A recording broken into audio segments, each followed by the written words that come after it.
the screen after 5 seconds.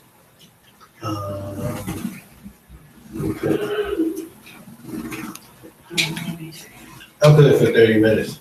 Okay, yeah, that's good. Let's go. All right. So just go to my page. Just go to my page. Yeah. All right. Well, no, go to. Let me see. Go to Beyonka. Go to Beyonka's Playhouse. I can search for it.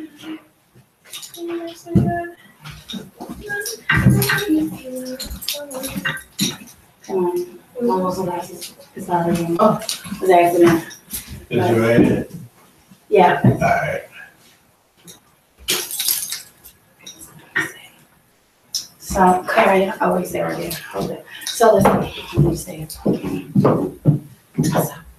this right here is shaky. So, you want to hold it like this just to make sure that it's not fall apart. Okay. Okay.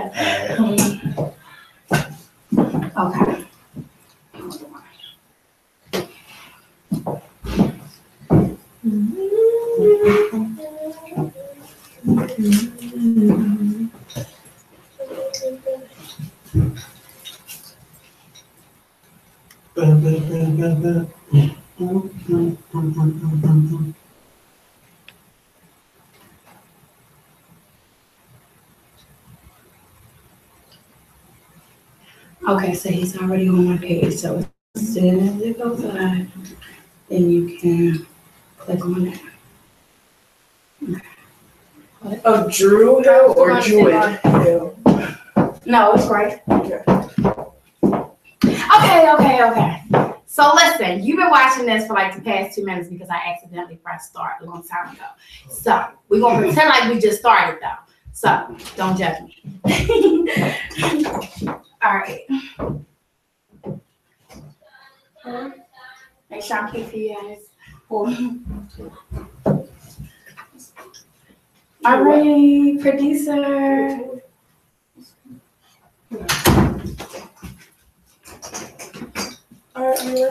All right. And we are, and you have water down by your all right. for you too. Just noticing this. Sorry. I know it might not have been nothing in there. It was. You press it? No, I press nothing. All right, and 3, 2, go.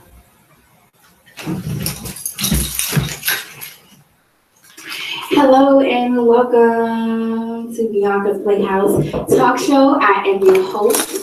I am Akira the Queen, aka Beyonka, and I'm here inside of Beyonka Studios with my handsome guest, Mr. James Green. Thank you. Thank you for being here. Good to be here. It is. So this is a Saturday night, nice little, well, I ain't gonna say it's a nice little breezy night because it's pretty humid outside. Better than it been. It is. I think that's why I'm so appreciative of tonight because it's definitely been extremely humid and muggy and feeling nasty. Yeah.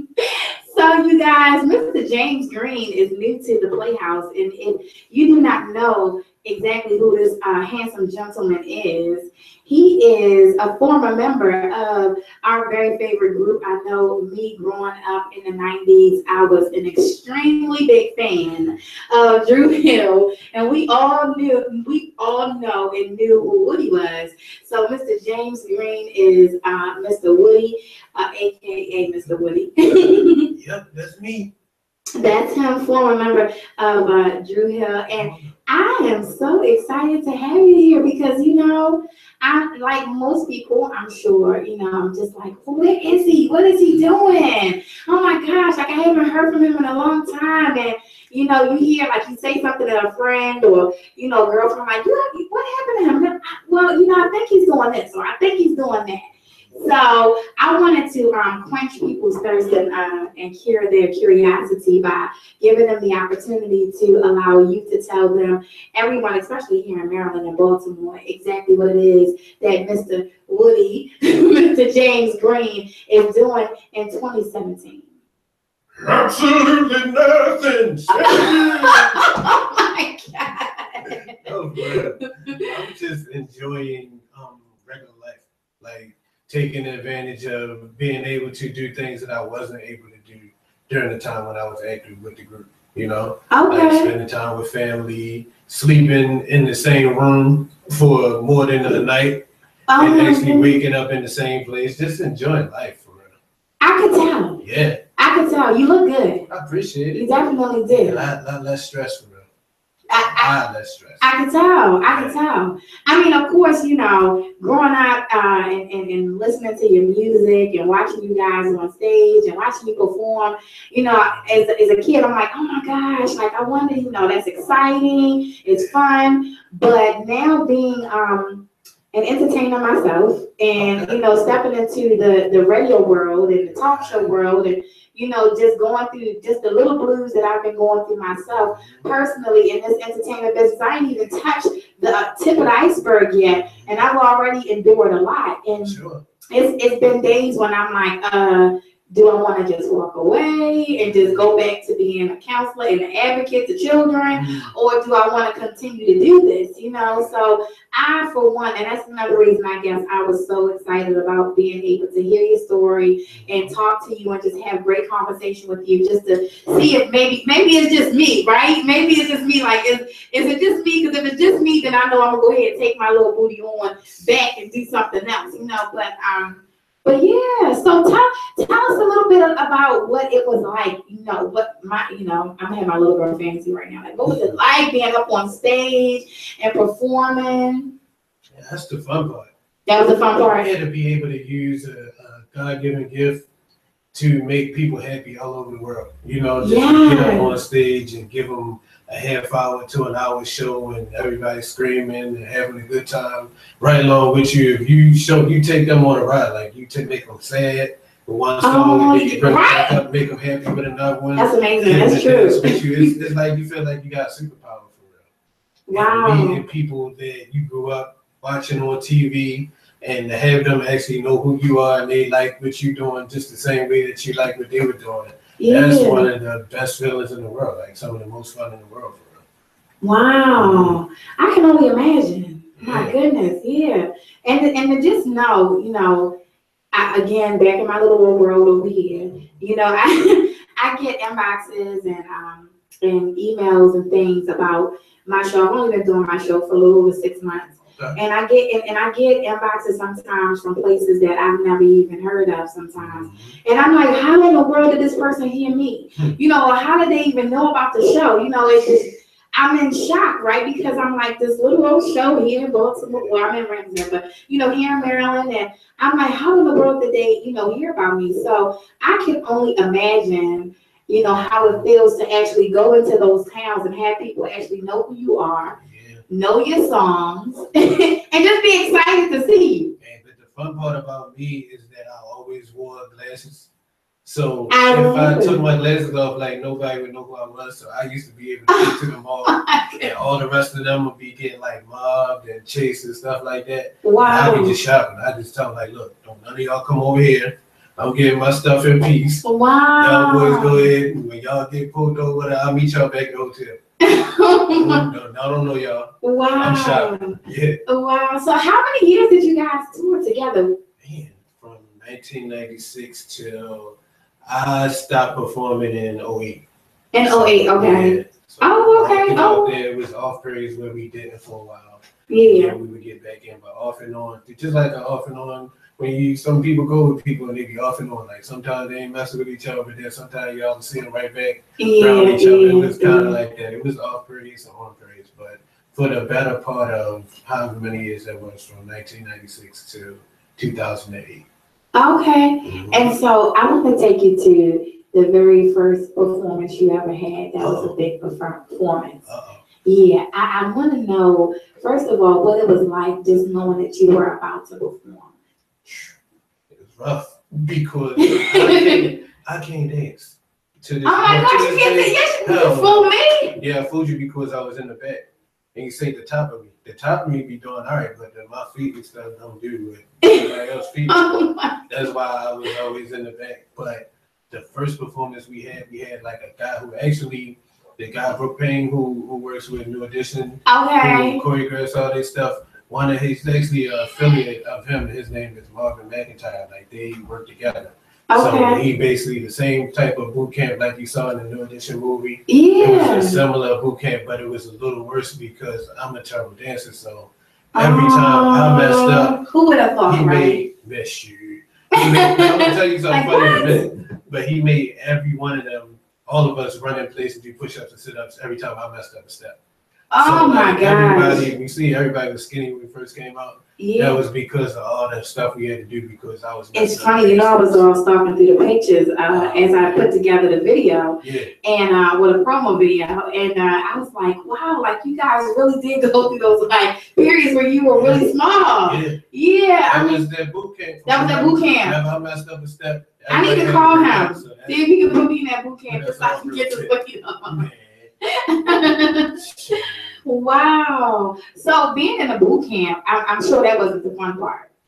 I'm sure that wasn't the fun part. But I'm sure it was also exciting because you actually were together. Was it? Maybe not. I don't know. I can see your eyes with those glasses now, Mr. Green. It was real. Everything happened really fast. Like we came up to New York. We had been trying for a long time and they had a separate deal because I started originally the group, but then I ended up leaving because my mom didn't want me singing music that wasn't church music. Oh, okay. During that time that she wouldn't let me be in the group, they had a deal with another label, and then they had other deals and stuff, but nothing ever like really went through fully out. Okay. To where we were service to the fans and stuff like that. So how old were you guys when you first started? And we started in high school. I thought 15, 16. Oh wow, okay. Time we got deals, we was like 18 to 19. Okay. So I heard I don't want to say the rumor because that wasn't really a rumor, but I've been told that you got started down, that you were dancing down at the Great Cook. What is it? The Fudge Factory. Dancing at the Great Cook. Not the Great Cookie. Not the Great Cookie, no. The Fudgery. Is that what it was? Yeah, down there. At time, we didn't actually start there. What happened with that? Cisco used to work there, and I think so that we all could get off if it was something that came up like audition or something like that. We all worked the same place. Oh wow, we that's have awesome. no problem getting off because they knew what we were getting off. Yeah. So he suggested that we all come down there and work with him. So okay. But we did help that. But during the time we were there, they were probably like the number one in the country because there are other ones in Texas and other places, but we were like the number one in the country for wow. Because I can only imagine. Jodeci songs or Faith Evans songs, like anything that was out at the time, we'd flip it and make it about Fudge, and people would come all from all over to come and check us out. Wow, that's a blessing. I think it's just I always joke and say like on here on Beyonka's Playhouse, I'm just like, it's always fun just to know that somebody is even taking the time to press play on that live button, so to have so to have people come out. I was watching for the last week. You have? Yeah, because I was seeing what I was getting myself into. Right? Listen. I was thinking, I said, oh my gosh, I hope you don't press play, because I'll be on press play and say, okay, wait a minute, I'm not going on there. I watched the one with the Michael Jackson performer. Oh really yes, Dimitri, he was awesome. I enjoyed that. His energy is amazing. It is. It really is. Like I'm glad. That's one of those moments. Like when you see somebody and you wonder what type of person they are, and even if they're performing or they're doing something, you still wonder like what type of person that person is. And he was one of those people that I was just very curious to know what type of person he was, and I wanted to give all of my, audience, people that watch me, and just Maryland and Baltimore and the world, an opportunity to just know who he was as well. Exactly. Especially being as though, we all know him as the Michael Jackson guy. Exactly. I honestly thought he was a lot older. But watching him, he's like he's a kid, huh? Yeah, he is a kid. I did too. I thought he was a lot older watching because I saw him a couple times. Being out and about. Yeah. I would see him performing and doing his thing, but I never, like to see him sit down and talk. Yeah. He's like totally different from how I thought he was. And that's exactly why. Yeah. See, I'm doing a little good here with Beyonka's Playhouse, because that's exactly what I wanted to give people. I wanted to give them that opportunity to get to know him on a personal level. The same with you. I Google you. Well, I'm old. I'm not young. You See my all my salt and I saw that. All my wisdom and knowledge. That wisdom and knowledge. Blooming. It is blooming. It looks good though. Oh, I appreciate It looks good. Because I saw somebody once with like one little gray patch like on the end. And I said, you know, now I'm not a fan of dyeing, you know, men's beard. But that one little gray patch, you know, you might want to go ahead and just smooth it on over that. And he's like, oh, you know, this right here, the girls dig this. They like this. They think it's sexy. So he was embracing it. I remember when I first started growing facial hair, I had one hair that grew down my cheek. I had nothing else. And everybody else, all the girls were like, ew, boy, cut that. Ew, boy. I'm like, nah, this. And that's how we say it too. He not lying. Because that's how we say it. We like, ew, boy, cut that. Get that out of there. I said, this is my manhood right here now. I'm becoming into a man. I'm hanging on to it till the rest of it catch up. Till the rest of it catch up. I let my little salt stay in here till all the peppers gone one day, and I had a cool beard like, what's the man named Peter? They come on the housewives. Wait, what is his name? Peter, the one that was fighting the boy at the radio station not long ago. I don't watch the show. I know. Peter Guns. No, not Peter Guns. That's the one that got the Lisa Rat. Oh yeah. Okay. Jamaican guy. Oh.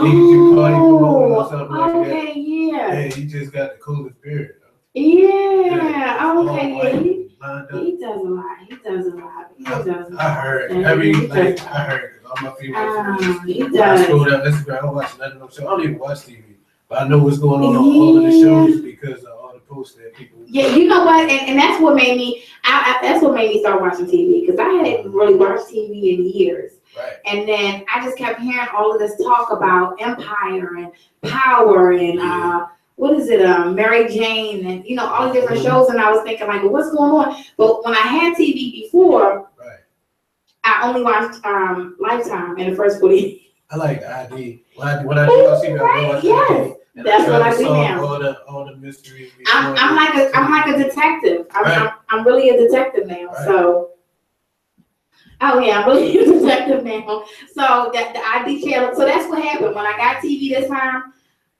All I watched was the ID channel. So I still missed all of these shows. Unsung. I do watch Unsung. I'm going to be watching that because I just heard on the radio, right? Unsung. The next episode is about the love of my life, Mr. Marvin Sapp. Yeah, they did say that. Oh my God, maybe I shouldn't say that right now because of the way the episode is about a woman stalking him. I heard about that. I'm not stalking him. I do love him, but I wouldn't be stalking him now. The stalker might be looking for you. I know right after I said that. Listen, baby. Listen, miss. Listen, Linda. I don't want him like that. You know, and I was joking. I said, you know, his music, which, you know, you guys that do music is therapeutic, you know, and it helps you through situations. And Marvin Sapp's music definitely helped me through one of the hardest times in my life. So if I wasn't, you know, in tune with understanding that he would not have had the ability to help me through if it was not for God. You know, if it were not for him, I wouldn't have been able to even get through that time, or he wouldn't be able to have that music. You know, if I wasn't so in love with my Lord, then I probably would have fell in love with Marvin Sapp. So I think his stalker just might be in love with him just because he has that ability to carry you through. Music does have that effect, and also like comedy too. Yes. Love comedians because we make them like you touch people's emotions. You really do. You gotta be really careful with. You do. You don't know what you're doing when you touch people. Soon as you make somebody laugh, and they're gonna be like in love, like, oh my God, I was going through so much, and you just made me feel so much better. And it's a dangerous thing, but you know it's a good thing too. Right? It's good. Look, that was my that wine I've been saving for a long time. That's tasty. It is. Oh, good. I was hoping you would be like, okay, now did you let that? Why did this sit so long? It's good. So tonight's topic, ladies and gentlemen, I don't know if you're ready because I ain't telling what the topic was going to be. And I don't really like to say what my topic is going to be anymore. Before the show, because there's so many shows now like mine, and you know, I'm like, if I just be broadcasting what the topic's gonna be early on in the week, then before my show get here on Saturday, somebody else would have had the same show, you know. So I want to keep it, you know. So y'all ready for this topic tonight? Yeah, I'm a little scared because I don't know how he gonna react. I'm a little scared. So I always come up with my topics after seeing things in my timeline that people are talking about, Right. And so I've been noticing that a lot of women are having intimacy issues nowadays, and older women, not younger women, but they're, we have a lot of groups. We have Beyonka's Playhouse group too, for those who are over the age of 21. and a couple of the groups, there are a lot of very beautiful women who are over the age of 30 who have no sex life. I know, right? And I'm like, how is that possible? So I wanted to talk to you guys tonight and have a little conversation, and maybe you guys can enlighten us on why is it that when you turn 30, that is your peak, that is the time, for women. I don't know about men, so I don't know how men are, but when women turn 30, that's their moment where they go into that peak of wanting to actually be intimate. However, it's like their sex life just dies down, it seems. Why don't what they doing? Like what's not going on? I don't know. I'm telling you, it's all down my timeline. Wow. I know. That's interesting. It really is interesting. And I personally am over the age of 30, and I realized I noticed the same thing. Like before 30, well, I was married a lot, but before I was married a lot. I was married a lot. I know, right? That's different, right? It's different. It just sounds funny. I've been married twice. Okay. I've been married twice, so don't be over there like, hey, how many times? Yeah, that's not bad. A lot. Right. I was thinking a whole bunch of times. Oh yeah, no.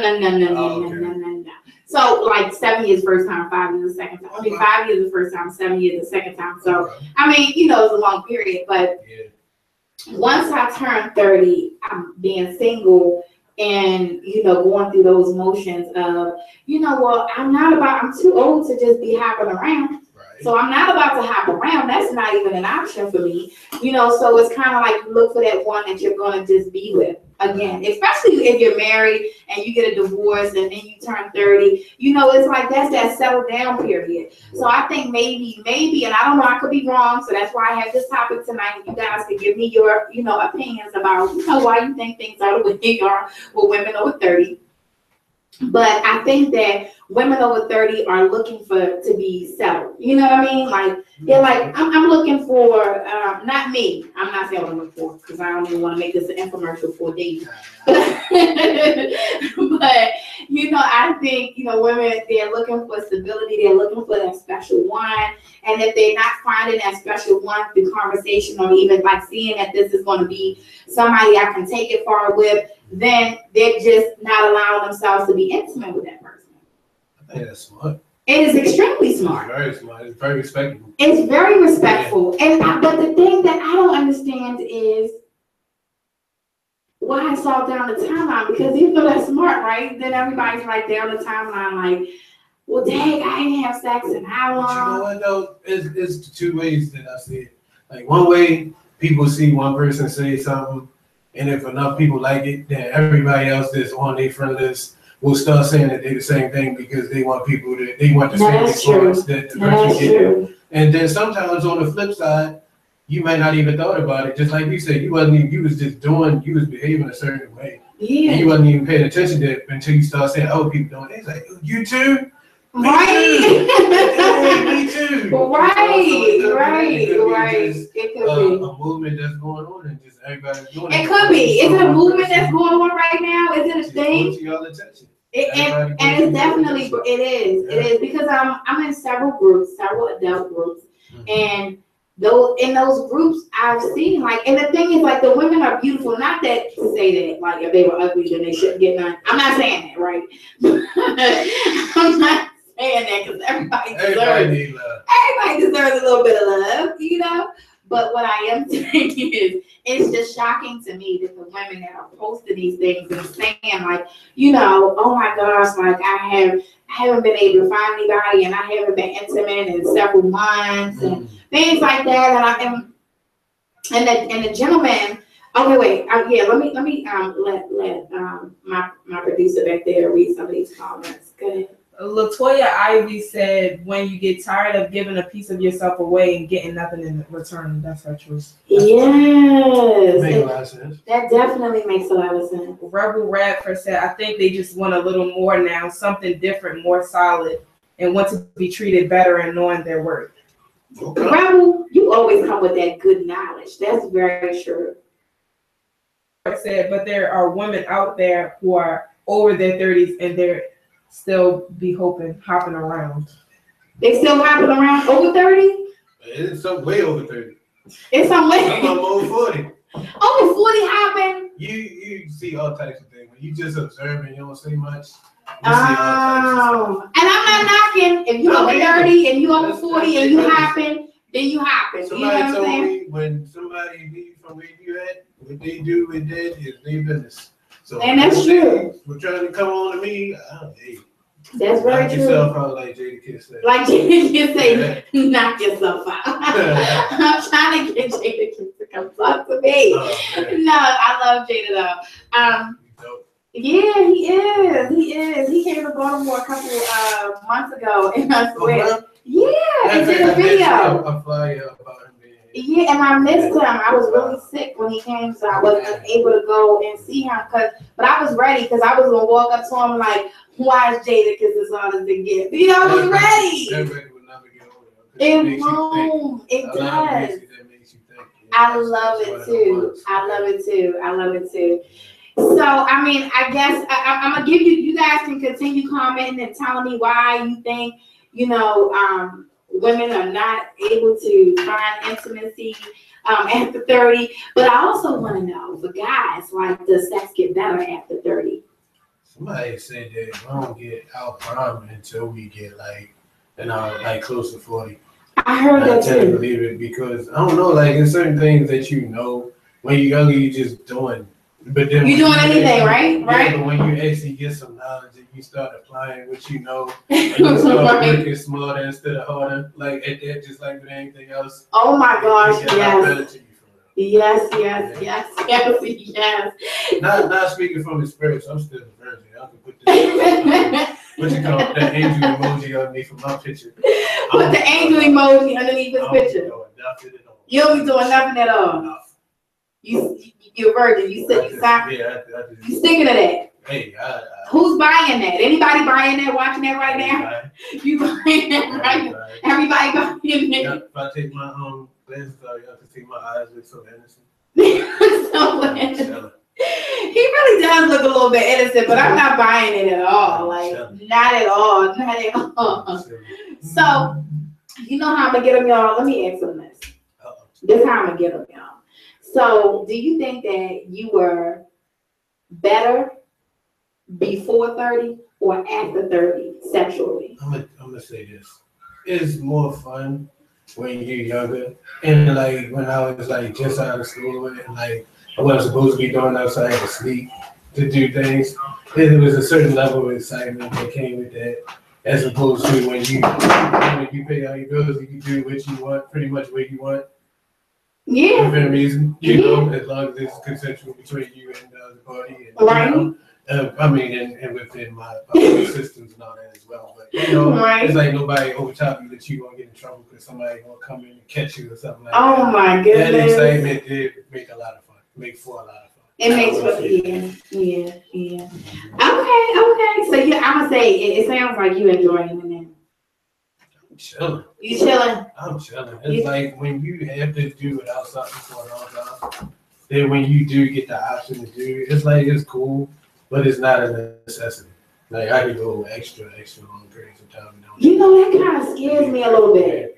It scares. I know, right? Listen, this is my theory, everybody. I've gone long periods of time, right, without being intimate. Mm-hmm. And usually I'm pregnant, and that's why, you know what I'm saying? We all know I got a lot of little babies around here.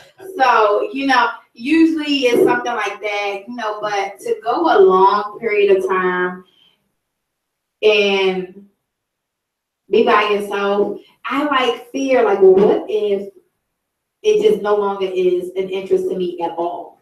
What if it's something, you know, like I'm trying to keep this as cute as I possibly can, just in case my mama joining this live. But you know, that's my fear is like, oh my gosh, so what if, you know, they say like if you don't use it, you lose it. I'm like, oh my gosh, but what if I no longer feel the desire to want to do it, or even, you know, none of that stuff. You know what I'm saying? That's kind of cool because it gives you a certain power. Whereas I don't know how it is with ladies, it might be a little different, but like when you're a guy and you just like overzealous and just wanted too bad, just throwing stuff out there every 5 seconds, and offering it to everybody. Guys, that's what y'all doing out there? People, there's a lot of people that do. I watch online and I see the level of thirst where people be underneath people pictures that don't even respond back to them and saying all this craziness and stuff like that. Oh my goodness, yeah. Hope, a wish and a hope that they gonna get something. Versus the person that has enough, you know, to the point where if they do get it, it's good. And if they don't get it, it's still good. They can find something else to do and occupy that same time and be cool. They'll tend to be the ones that somebody will come at because you're not extra putting yourself out there like that. So it gives you help with discipline and control. It does. Especially, I can say that now that's very true. Yeah. I mean, now it's like a catch-22 because in some sense it's true because you definitely have that self-discipline and you know you're like, oh, you know I'm not going to do that. You know that way. You know this guy sound like all he really want to do is smash, and that's not what you're really looking for. You're really looking for more than that. Then you can say, okay, I'm not going to sleep with that guy. The downside to it, not for me, but for somebody else. But from what I hear, because you know I do like a lot of conversations with people.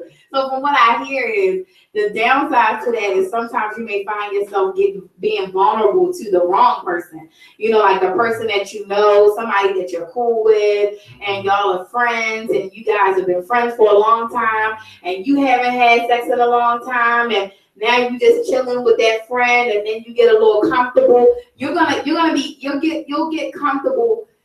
You'll get comfortable easier with somebody that you know, somebody that you're friends with, versus being able to get comfortable with somebody that you're just on a date with. You can say no because you have that willpower and that discipline, like, no, I'm not going to sleep with this person because I don't even really know this person.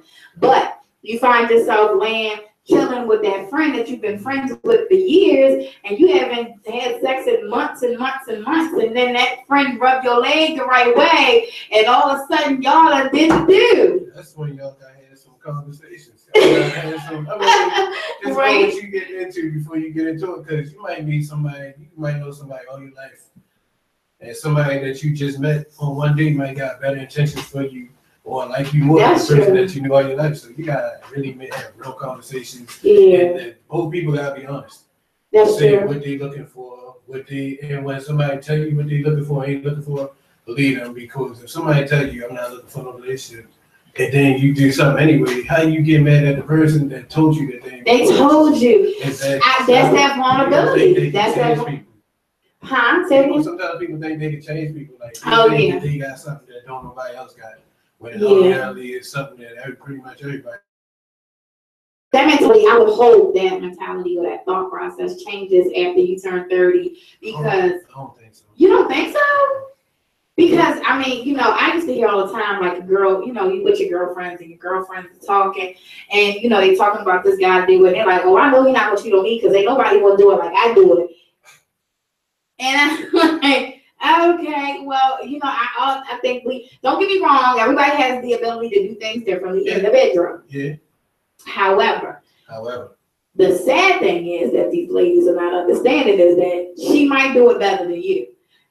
She might do it different than you, and you may think like, oh, okay, well, it's not like I do it, but she might be willing to not only do it differently than you or better than you, but she could also do some things that you just will not do. And then sometimes even they might be doing something wrong basic, but it's just different people. Yeah. Different feelings, and it's the way, exactly. I was about to say, it's also that connection and that vibing and all of that type of stuff. Exactly. See, when you over 30, ladies and gentlemen, anybody that's on here that's under 30, you will know. Once you turn 30, you start to analyze all of that.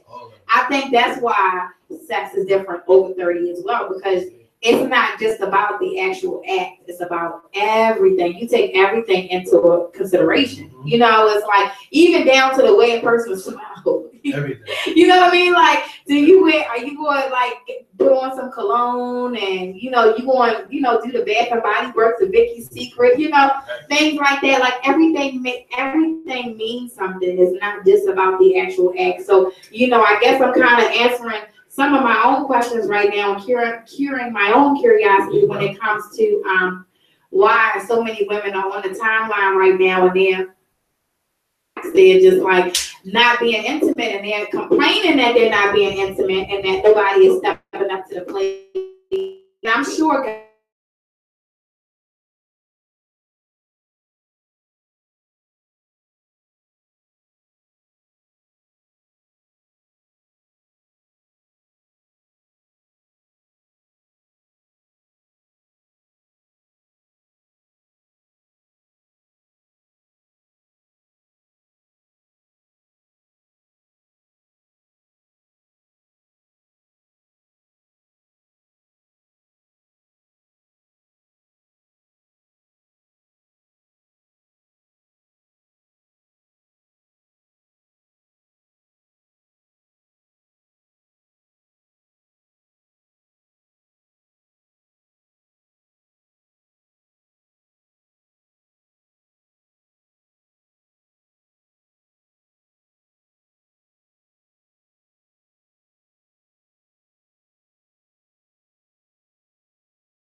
back in the day. Plus, their family and my family used to be neighbors. Like we used to live one door apart.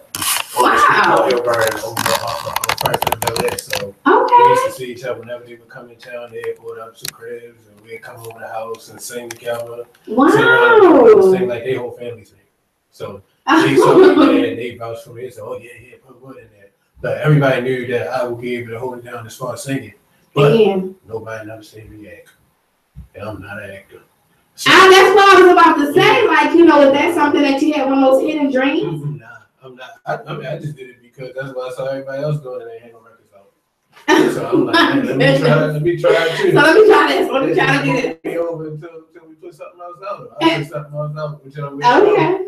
And when I did that and I saw that I wasn't acting, like I actually went from getting the lead role in the play just based on the good people vouching for me and my vocal ability. Like I was able to sing for the audition and sing for me, like what he heard as far as the singing part. Okay. And then when it came time to actually act, they tried to hold a class for me, like everybody, like almost like an intervention.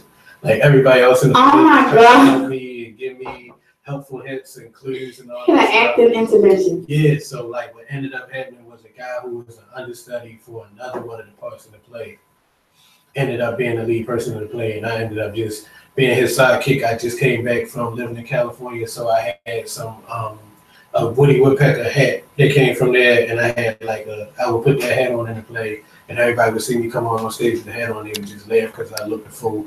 And Oh then my I would like goodness. say one little simple line, and then I would sing a song. Me being the lead person to play, that was my only little part to come out. But Oh my goodness. Oh my goodness. He got us really thinking that he must not have been that good. We gotta see this. What was They it called? ain't changed my pay scale, so I still got paid with weed. Oh, well, shucks. I could have been a cleaner lady in the play, and I've still been happy. Exactly. It ended up being cool. And I mean, the song part was cool because me and the guy ended up singing together, and it was a cool little moment in the play that everybody. And the funny thing is, I can see that. I can see that. I can see you doing that. I mean, if I could act and play myself, like, you know, you got a lot of different artists, and in every movie they play the same role, and they just really being themselves. That's true. If they self is real live or if they self is really cool, whatever they doing, it's the same way they act in real life. I'm glad you talked about that because I always wondered. You know, of course, we all have many talents. Oh, yeah. You know, and everybody has a lot of different things that they want to do and aspire to do and all that kind of stuff. So, but I've always wondered how, you know, when somebody's a singer or a rapper, they always seem to fall into the acting career. Because a lot of them are acting anyway.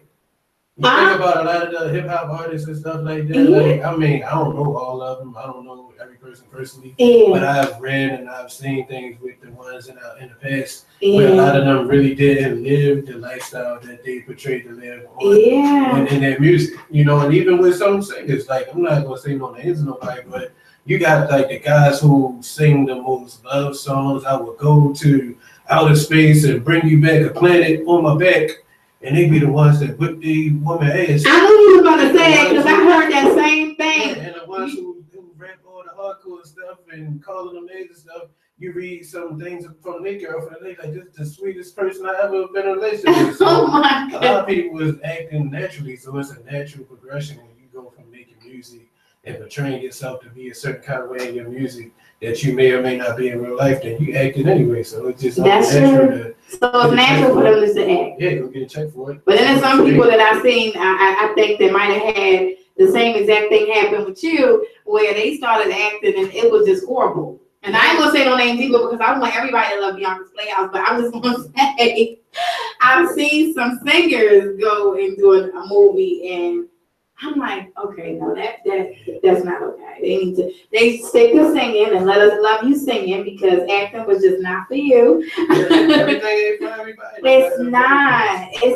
It's just not. knowing what it ain't for you because some people don't have a clue. That's true. Think that they did a good job. And then they have fans that'll be pumping them That's up. the point. Friends and also people that work for them. Yeah. They're getting money off of it, so as long as So they gonna pump them up. and somebody willing to pay them to do it, then let you make it Right. yourself for years and then. Like, girl, go ahead. Girl, you the best singer in the world. She got nothing wrong with that. He's all right. We're out there doing it again tomorrow. And they stay laughing with everybody else. But Yes. check them, I think that's so sad. yeah. What was the guy's name? I can say this right because you know, everybody did. Ice JJ Fish. That's my dude. Everybody I had downloaded shared. his mixtape. Yo. You did. I never heard his mixtape. Something about you, girl. It makes me want to do the club. That's my man. You better stop it. Download his mixtapes.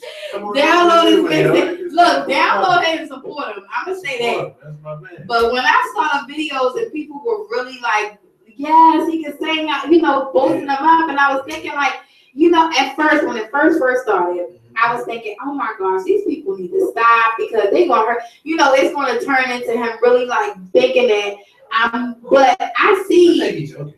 I don't think he's joking. I don't really think he is. Sound like it. I think that's an act. You do? I honestly think it is. Let me tell you something. If he's acting, if JJ Fish is acting, and he actually made it this far, and actually has music, and I mean, he's an actual entertainer now. Yeah. And if he made got it on my laptop. James done downloaded the man's thing, so if he's acting, now he's good. He's good, and that's not. It's not even funny. Entertaining is on the window. Like you can't turn away from like. Yeah, he is entertaining. I guess that's all it really boils down to. Like you gotta be entertaining. Yeah. So I guess that's what it boils down to. So what else you got? What else you got going on, Mr. Green? Nothing. Just chilling. Observing life. Man. Observing Trying to help people. Trying to share as many experiences that I may have had that somebody else might go through the same thing. Yeah. That they can, you know, like look at what I did or look at what I didn't do. And a human walking testimony. I try to be. Yeah. I mean, because we don't experience anything just because. You're right. Nothing happens just because. It all has a purpose. So everything that you've gone through, everything that you've experienced is for a purpose. Yeah, so I think it's you see? Yeah, from little stuff that I might share something like that. Like to hear somebody come back to you and be like, hey, I'm going through the same thing. Or I just went through it and I did just because of what you said and you was right. Oh wow. That's a blessing. Yeah, that's all I need right there. So is it different from, I mean, I'm curious to know what the experience is like going from, you know, being all over the world and all over the TV and helping people in that way. Because I mean, like you said in the beginning of this interview, you know, you definitely help people. Your music, you being on stage, you being a part of this group or that group, you know, definitely help people because, I mean, I know I was definitely in my bedroom walking around singing all the songs, you know. So it was definitely a good thing for me, you know, going from that to this journey that you've taken in your life where you've done acting. I've heard that you've done gospel. Yep. I couldn't whole project. Look, you did the whole project? Yeah, it came out in 2001, I believe, called Soul Music. And before they even put out their album, they did the project with me. Oh wow. Chase was on it. Who else? Men of Standard. There used to be a gospel group with the guy Isaac Curry that's in it. They sang with Kurt Franklin now, and it was on the same label that Kurt Franklin was on. Oh wow! And it just wasn't promoted because somebody told them that like not to promote my record because they wanted to make sure that I was going to come back and be doing another record with the group when it came back out. So it was kind of like we heard about people being like blacklisted. It was one of those type of situations, wow. Like no key. And I found out about it like after the fact. Somebody came and actually admitted it to me, but wow. There was nothing that I could do about it at that time. But even still, it reached the people it was supposed to reach. Like I remember meeting a guy in Louisville, Kentucky one time. I was down there hanging out with Player, the group Player. Yeah, with Timberland and them. Oh, okay. Shout out to Black and Smoke. They're my friends on Facebook, so maybe you might have seen the invitation. But shout out to them. I was definitely shout out to Black and Smoke. Yeah, and rest in peace to Static, one of the greatest songwriters that ever lived and one of the best singers. Like their whole group, one of the illest groups ever. Wow. There was a guy down there in the studio with Black that I went to visit, and he told me that his little brother had cancer, and he was dying from cancer. And he said that every time he would get into a certain part of his sickness or whatever, he would be feeling pain in his body. He would tell his brother to put on Woody Rock gospel CD, and he would feel better and go to sleep. So if my CD ain't do nothing but make my God, go to sleep, then that's what it was. That's what it was. That's what it was meant for. Because again, nothing happens just because. Exactly. Nothing happens just because, and that's amazing in itself. Like that right there is worth more than anything. Exactly. Like that's amazing. Exactly. You know, to be able to nominated for a Stellar Award, but I didn't win it, but to be nominated. Yeah, to be acknowledged. You know, that acknowledgement means a lot. You know, so that's, you know, okay, listen, because it's Beyonka's Playhouse, so we just adult, you know. But just to have a moment, I'm always saying, you know, there's nothing happens just for a reason. And to be nominated, to be acknowledged, to have somebody call you and say, you know, your CD Woody Rock, you know, it helped me and my brother during a time when my brother had cancer, and it was the one thing that helped him go to sleep. All of those different things that happened with that album. I was searching for it, I couldn't find it, but I'm sure you're going to allow me to be able to hear it. Yeah, please do. I'll probably have to send it to you because I know more physical copies because we used to get them by the box from the label. Okay. And I used to sell them like from person to person, like every time I did a concert. So I sold all the ones that I had. And you sold all the ones that you had. Yeah. So despite being that, you know, that quote unquote blacklisted and having somebody try to stop your success, God still allowed that to do what it was supposed to do. And that's all it was. Yeah, exactly. Right. So now you've gone through all those journeys and you've done the acting and you've done the gospel. So I'm guessing we're not doing no more gospel? Oh, no. No more singing? Karaoke on probably like at one Wednesday out of every month. I do try to go to karaoke and I do like weddings and stuff like that. So anybody hit my page, you'll get married. You get married. If you get married, you can call them. You can come. You got a couple dollars. Yeah. Where you do karaoke? All over the city. Like I got friends that do. I had a group of friends that call themselves like the karaoke caravan. So they go around the city, and every night of the week they do karaoke in a different spot. Then I got some other homies that we just go to little bar lounges or whatever, like different ones all around the city. Okay. And just pop up and sing and have fun with everybody. Wow. Yeah. Okay. My buddy Chanel, she do hers on Fridays at East Point Mall. She do hers every Friday. And Lakeisha, shout out to Lakeisha. Lakeisha does karaoke as well. Yeah. I know. I think at like the 5 Mile House, Lakeisha does karaoke. And just real quick, I just need you guys folks to real quick, right? Because I just thought about it. I didn't say this yet. I should have said it in the beginning. If you're watching this live right now, do me a favor and go down to the left-hand corner of your phone or your device. You want to see that little person, right? The little person that got like a little plus sign on the head. That sign means that you need to hit them in the head. So you can kindly hit that little sign. You're just going to pop up share now. You definitely want to share it. You want to hit that. And then invite friends. And you can go ahead and hit that invite friends and invite your friends to this live. Invite your friends. And anybody who is watching from Mr. James Green page, I want to say thank you and welcome to Beyonka's Playhouse. Thank you for joining this live and taking time to tune into this interview. I have been a fan of Mr. Green for a very long time, and it's just an honor to even be able to have him as a guest on my show. What you guys don't know is that Mr. Green actually was in the same building I was in the very first day that I decided to do Beyonka's Playhouse radio show, which was back in October. Right. And he came out and he came out. Who did you had some guys with you? Yeah, the Shadows. The Shadows. Yeah. They are so. Yeah. Shout out to the Shadows. I gotta find you guys. I gotta hook up with them. They are. Yeah. Because they were like so full of energy. Yeah. I'm so big on positive energy, right? Yeah. I am. And they were so full of energy. Mm-hmm. And I was going through some things that day, but I was excited about Beyonka's Playhouse. And their energy and your energy was just a blessing to me. And it was just nice to be able to meet good people. And I said that day, I was like, you got to come on my show because I'm just starting it. It hasn't aired yet, but you got to come on my show. And so I never forget, good people. So, a couple weeks ago, I was thinking like, oh my goodness, I haven't had him on the show yet. Let me see what he's doing. So I Googled you and just started stalking. Not the Marvin Sapp kind of talk. Interesting stuff.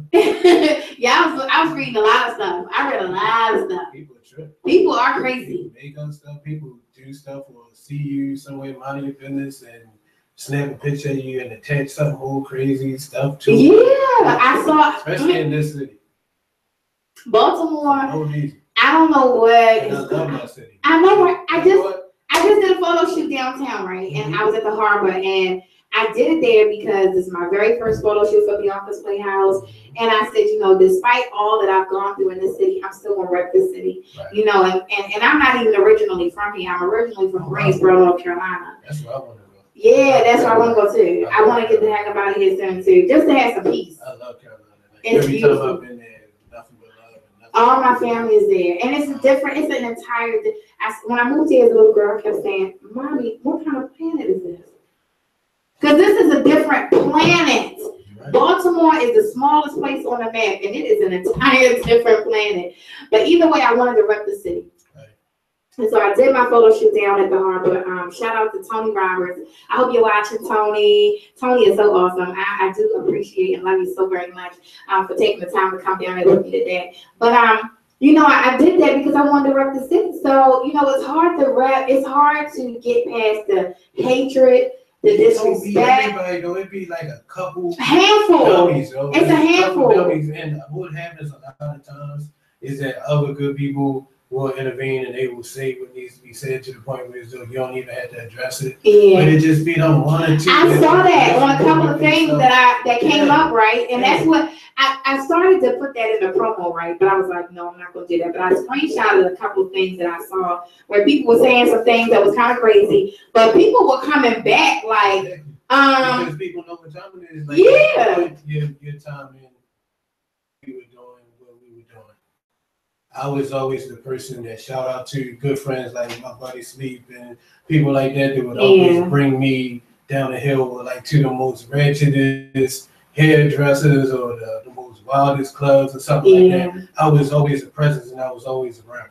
So it's people that know me personally and they know what I'm about and they know what I stand for and they know the type of person that I am. So when somebody says something crazy, it's people that really do know me personally, like, nah, I know my man ain't like that. Like, none of that. You know? I even saw somebody, right? Somebody, and I ain't gonna talk.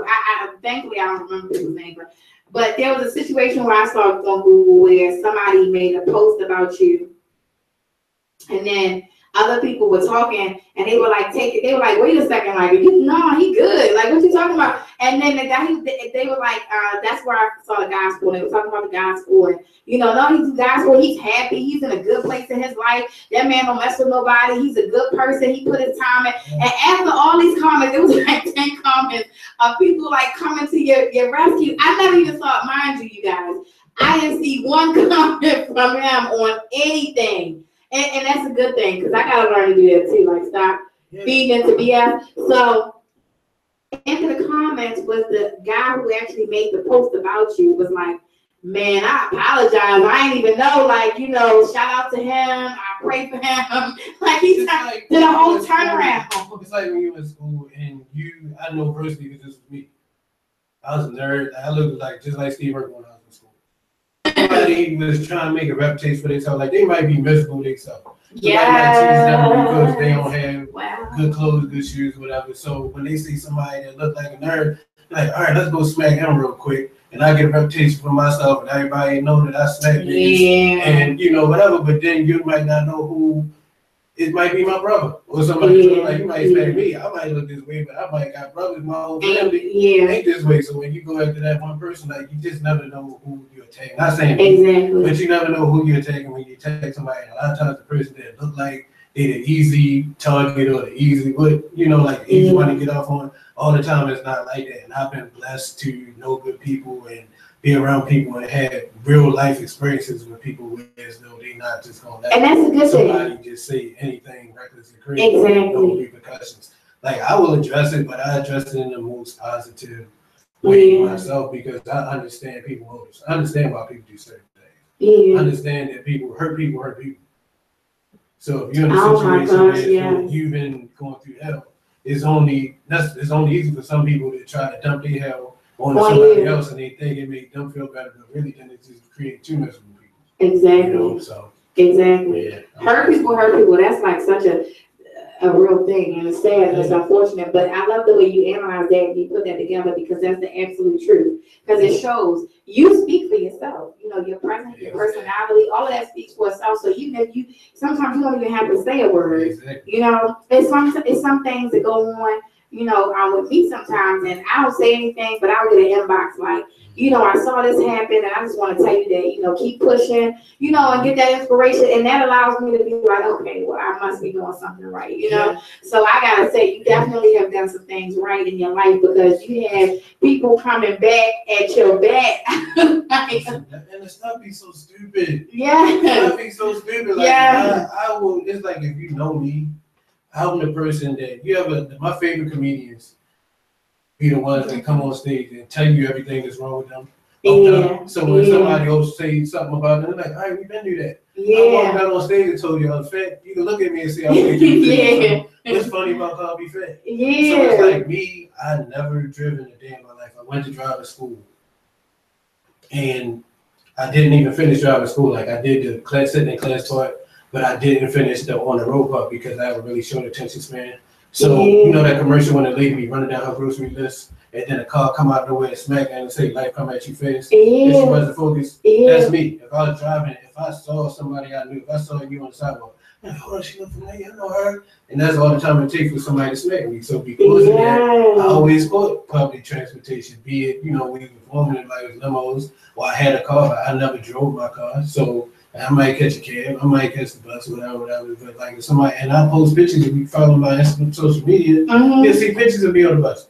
You'll see pictures of me working a 9-to-5 job. And I'm blessed that it's not what my father said, not no disrespect to nobody that do that kind of work, but I ain't nowhere digging no ditches, you know. I'm sitting there air conditioning all day long, but somebody will come to your job and see you at work working.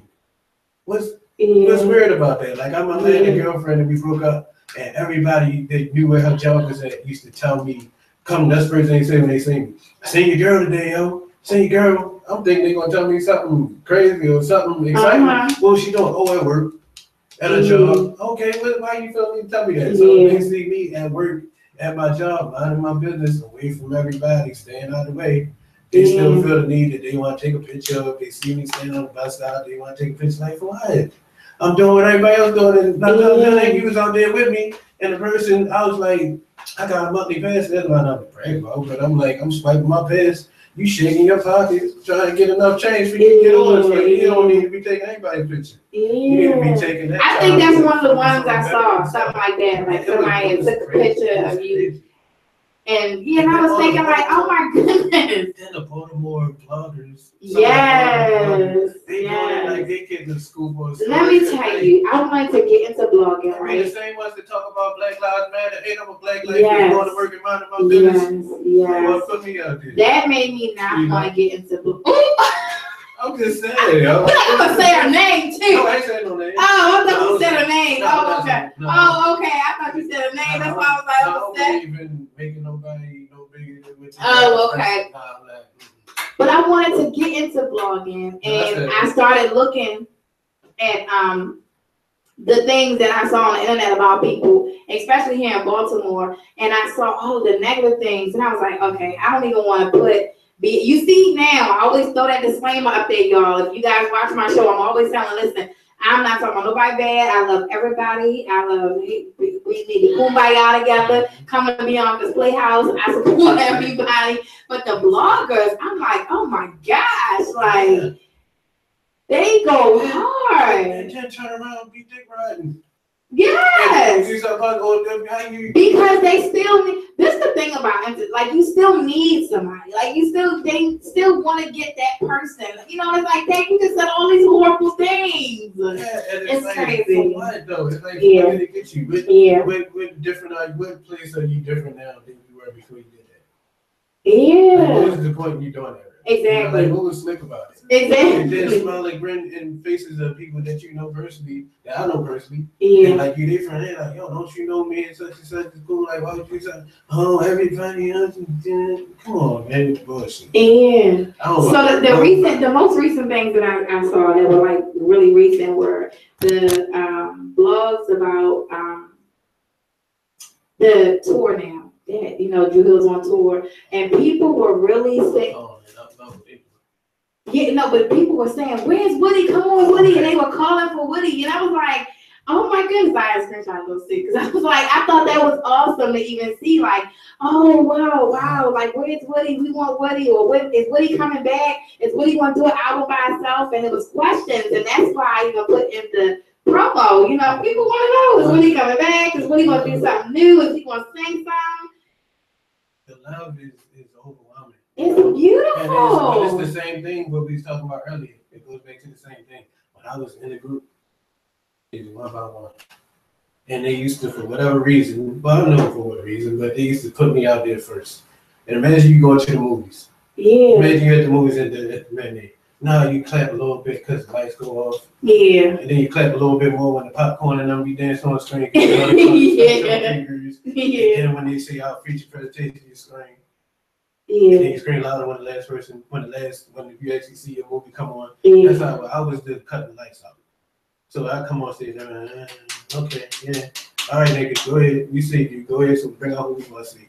And that was always be my response. But then it's like I learned that sometimes when you do what you're supposed to do, yeah, you don't necessarily get the recognized or response. Like I went to summer school and I saw one of my teachers from the 6th or 7th grade. And when she saw me and I was hanging with all my buddies, all my friends was always bad. All my friends was always the kids that used to get in trouble and stuff. So when they all walked up to her, like, "You remember me?" She said, "Oh yeah, I remember you. Do I remember you? Oh my goodness, boy, you used to drive me crazy." Then no, remember? Of course I remember you. Knucklehead, get over here. No, you remember me? "Oh yeah, I remember you, boy. I don't even know what you stand next to." I'm like, "You remember me?" She's like, "Vaguely." Because I ain't do nothing. I just showed up and did what I was supposed to do. Yeah. So when you sometimes don't show up and do what you quote unquote supposed to do, that's when people wonder, what is up with you? What are you doing? Where are you at? And I think that's what happened because one time I don't know, it was a couple years ago, like 2013, 14. I came to a show that they did here in Baltimore and I came out on stage. And I was expecting them saying, "Well, a couple people didn't care when they cut the lights off before." And like people was actually like screaming and some people was crying, like they put the camera in the audience. Some people had tears in their eyes and stuff. And I'm like, wow, for me. But it's like now, but the whole thing is when you go without it for so long, and when you finally do get it, it's like it's nice and it's beautiful and I love it. But I don't love it enough to go ahead back out there. It's not. I mean, because it really made me feel like, wow, like these people really love him. You know, to even be posted on other stuff, like on things that don't have nothing to do with you. They posted on it like, "Where's Woody?" You know, and I'm like, that's really a beautiful thing because that means that you meant something. So we got a few comments. Friends, everybody like saying hey and all that. Hey y'all. James, Latoya Ivy said James, you should come to Augusta, GA. It's a bit fun. Latoya Ivy, she said, "I'll be your chauffeur." Your chauffeur. Chauffeur. Oh, I know that's right. I know that's right. Erica Bett said, "You can't help but love this man. He's so dope." He is. Oh, he really is. He really is. And I could tell just by that one meeting that we had, that just meeting you in the lobby, you know, I knew I was like, oh my gosh, I have to, because you didn't even have to stop, acknowledge me, have a conversation with me. You were there for somebody else, you know, and you could have just easily just said, okay, you know what, I'm gonna keep it moving. But you stopped, acknowledged me, gave me love. That's supposed to be, man. Yes. People do that for each other. The story with the lion, and they showed recently, it was a thing on like World Star or one of them things that we watch on that Shade Room or something like that. Yeah, oh, the Shade Room, a bull, one of them bullfighting bulls, and he remembered a guy that had like helped him before, and he was getting ready to trample the man. Everybody was running down there, and he remembered that man. He stopped in his tracks. So wow. You never know a little thing, that little kindness that you might show. I'm telling you, how it might come back on you years and years later at a time where you're not thinking about that, but you need some help. Exactly. Remember that, dang, he looked out for me before. Dang, he showed me now, he ain't even had to. Exactly. And then when somebody try to say something crazy, that person be like, oh, nah, yo, you ain't gonna talk about you like that. Like, right, right. And I'm gonna tell you something, ladies and gentlemen. He may not even know this, you know, that's why you never know the effect that you would have on a person, you know, especially when you meet a person. I used to work at a regular job, and I used to tell my employees, you know, listen, smile at everybody coming here. because you never know what that person is going through. Right. And in the moment that I met this gentleman, Mr. James Green, when I met him and they told me, like, that's Woody from Dru Hill, and I said, I walked into him and I gave him love, and I told him, I'm about to start my own radio show, and it's called Beyonka's Playhouse, and he was like, oh, okay, bring me to the Playhouse. Just that bit of acknowledgement and you giving me that reassurance is what allowed me to push, like, oh, I really am, because I was really doing it because I was mad, y'all, to be honest, right? I had an attitude, right? And I was like, oh, I'm having my own radio show, and I'm about to do Beyonka's Playhouse, and it was scary. I was emotional. I was going through like 1,000 different emotions in that one moment. And as soon as you walked out, it's like everything else just changed for me. And it was no longer like, oh, now I'm mad and I'm angry. I was just like, you know what? I really am going to do this. And I'm going to invite him. And then the gentleman, the Shadows, again, shout out to the Shadows, they were like, they talked to me for a few minutes and I told them about the show. And it's like them giving, because I didn't have any family, any friends, I didn't have anybody else down there at the station with me that day. It was just me. And I was there repping myself. And, and to have somebody who didn't even know me personally, actually, encourage me and push me, and then say he was going to come on my show. So, if he didn't come on my show today, y'all, I'd have been like, okay, wait a minute, you said you was going to come.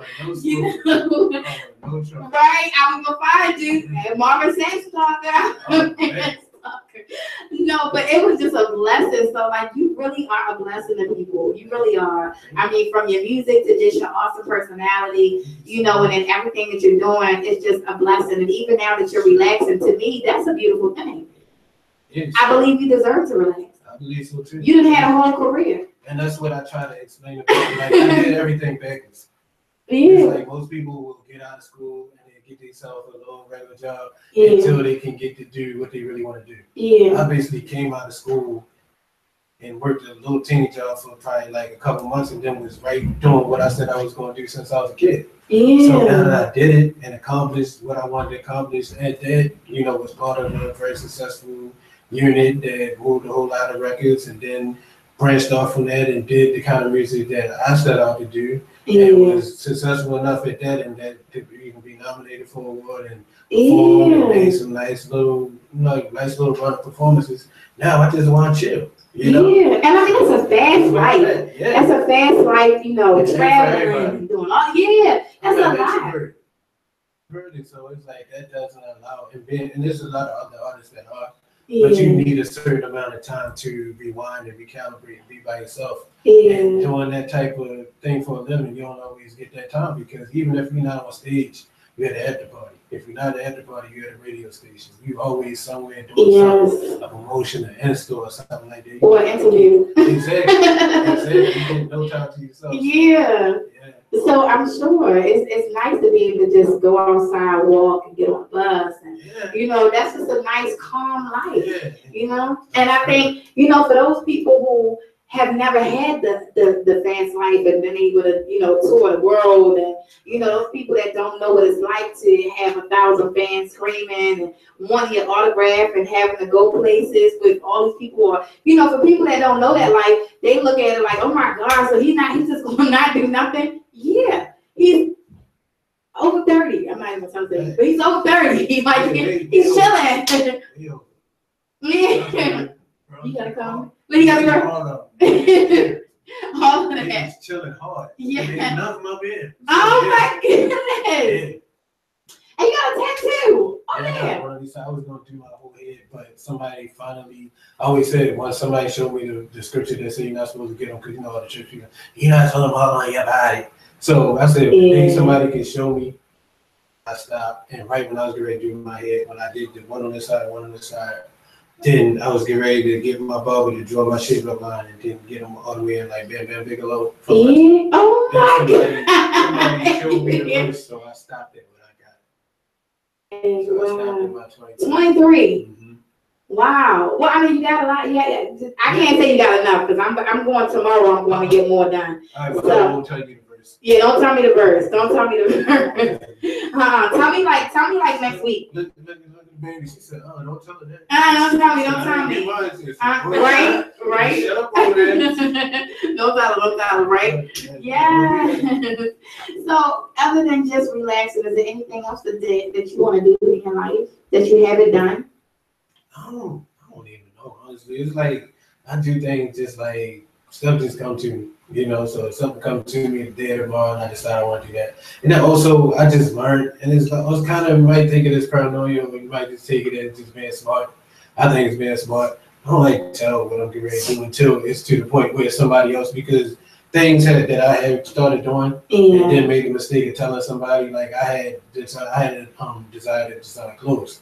And I had started designing these hoodies and these different outfits with a partner that I was working with at the time, and it all the way under my head until it was time for it to be where people could go and buy it. Yeah. And the guy I was working on it with, he got a little excited, and he wanted to tell everybody, show everybody. So we took pictures with the stuff on. And I said, you know, we go online and there's somebody with the exact same designs, but they just changed tweak little things here and there. So that's what happens when we talk about what you want to do before you're ready to manifest. Somebody else, like we said earlier about. I know in the beginning, I know, right? In the beginning of the show, I'm like, let me be quiet because you know, and like I say something, then we're gonna see the same topic. But I mean, it says, as far as everybody know, I'm broke and don't nobody want me. And I'm not doing nothing. And I'm not doing nothing. Did you tell something? Then there you go, somebody else. If it's something you would like to ask Willie while he's inside the Playhouse, if you have Beyonka's permission, you can ask him any questions, anything you want to know that you always just wanted to know about what he did, what anything. Just go ahead and ask in the comments. So we got a couple comments. Still supporting, it's not questions. Oh, okay. You can read the comment. Alto Keys says, stopping through to show one of the greatest singers in the world some love. Big ups, bro. Appreciate it, man. That's a dope artist. If y'all get a chance, check it out, his SoundCloud. And SoundCloud ain't going nowhere, by the way. Shout out to Chance the Rap, I think that stepped in on that. But check out Alto Keys SoundCloud. He's dope. He's amazing. He's a person like we always like before. Like first it was like God, then it was Jodeci, and then it was groups like and Boyzmen, and then it was groups like Ourselves and 112 that came after that. They kept that same tradition going, and it's like Alto Keys is one of the artists who has what it takes along with his group. They have what it takes to, you know, like actually keep that same tradition of quality singing and quality R&B music and music period just going, you know. Oh wow! In light of all the stuff that's being accepted nowadays, that's to be anything. Even though I jam some of it, but it's still not what we have. I mean, some of it'll make you rock. You don't even. Some of you be like, "Oh my gosh, this is so retarded," but you just end up rocking because you can't really help it. You know. Yeah. So I agree. Real music, speaking though, like him, Alto Keys is definitely him. Well, Alto Keys, listen, you on the live right now, so you know you welcome to the Playhouse. So if you would like to come to the Playhouse, you know, just all you gotta do is hit a sister up. What else did we got to do? Alicia Child said Dru Hill for life, 20 plus years. And she said, I'm still bumping the soul music gospel album. Appreciate it. I can't wait to hear it because I didn't even get to hear it yet. So I'm looking forward to hearing it. Latrice Cleveland said, sending love from Alabama to one of the realest dudes I know. In Alabama, thank you for. Go ahead, give a little bit. That's my people right there. Oh, okay. Like family for real. That's awesome. Yeah. Misha Nicole said, very humble, love him. Definitely. Mario Pinky said, Brother Green, love you, fam. Yo, you gotta come to Baltimore, man. You gotta come back to Baltimore, Eva. I gotta come to where you at, man. Definitely. He used to live here and he moved out of state. The family thing and everything like that. But always a good brother. Whenever we catch up, always a good time. That's a blessing. Be around nothing but good people. That's a blessing to have that type of person in your life. I'm a talented musician too. He's dope. And he's okay. Yeah. So what other kind of music? So other than R&B, because we know you did R&B, you did gospel. What other kind of music does Mr. Green like? Like jazz music when I'm ready to go to sleep. I like that soft jazz that just calm you down. Definitely, jazz. It soothes the soul. Yeah, you got anxiety or anything like that from the day, you put that on and you just lay back and having a nice glass or whatever that is. Yeah. Definitely sangria. Yeah. Oh yeah. That's sangria. Yeah. And Hebrew church music. It's a yes, you're the second person to say that. Because I've been Hebrew since 08. not just because it's new and it's hot now, which is not a bad thing. Yeah. Bring people attention to it. Well, bringing people attention to it. Shout out to that whole situation. Yeah. True music to let you know what's really going on in the world. What's really good. It does. Yeah. I mean, I listen to one song. Somebody said it's the same. Like, you gotta listen to this. Like, you gotta hear what they say. Some stuff to check out. Yeah, send it to me, please. Some stuff that I'm on and I did and stuff also. Yeah. We'll send you some stuff. So my other question when it comes to music is, what is your absolute favorite song that you have sung? One of your songs. One of mine. Off of my soul music project, it's a song called "A Friend of Me." A Friend of Me. Yeah, this is a song that it was like a really, well, it could have been a really big song. Like the song that people play at graduations and stuff like that. Oh, it's really okay. Inspiring and encouraging. Okay, I love, of course, we love encouraging music. We love music that's going to encourage us and inspire us and push us. I think that's why gospel is so dang amazing. Gospel don't, just like the new R&B is not like the old R&B. Yeah. The new gospel is like the old gospel. When I used to listen to it, it used to convict me. If I was going horn and I was supposed to be going, and a certain gospel song come on, I done been in the car with two of my peoples and we was all getting ready to go horn. And we listened to a certain song like, yo, drop me off, yo. Take me back home. You know, a certain song touched my heart. Yeah. The new gospel, you can do whatever you want. It's just like, whatever what your old say, you might. Because it's like, and I want to blame it on Kurt, but Kurt, kind of opened that door to allowing it to be for the young people. But I don't have a problem with the beats and stuff, though. Yeah. You gotta do what you gotta do to catch who you. Yeah. You gotta throw out bait. If you're going fishing, you gotta throw out. I think those old beats were soulful, like, It's the messages that's not getting, because Jay is even bringing back the old beats. You heard the Clark Sisters sample that he got on the full album? He got a Clark Sisters and he used the original beat, so it's like the beats is grabbing people, but it's like that message that was in the music. Well, maybe I'm not listening to those. I haven't heard those yet. Those I'm still listening to Marvin Sapp again. I'm still listening to Marvin Sapp and he used to be a member of commission. Yeah. So listen to some of that old commission stuff. Like that stuff got messages, like it's telling you good and bad. Yeah. But it's like stuff that's telling they have a message to it. Like it's okay to bob your head and just have fun and whatever. Yeah, no, I'm not. I'm still working Fred Hammond and the old Kurt Franklin and the Family type of fan. Like that's my playlist. Yeah. Fred Hammond was in commission with Marvin. Yeah. Oh, okay. Okay. All of them was in together. Oh, okay. Diamond and the Winans was the hottest thing going. Yes, and the Winans. That's my kind of gospel music. Yeah, exactly. I'm like, I haven't heard any of it. Only thing that I really heard was like, I can't even remember the artist, but if you guys are subscribed to Akira Queen on YouTube, you'll see I have a playlist for gospel, and one of the, I can't think of his name, Reese, that's his name, like something Reese.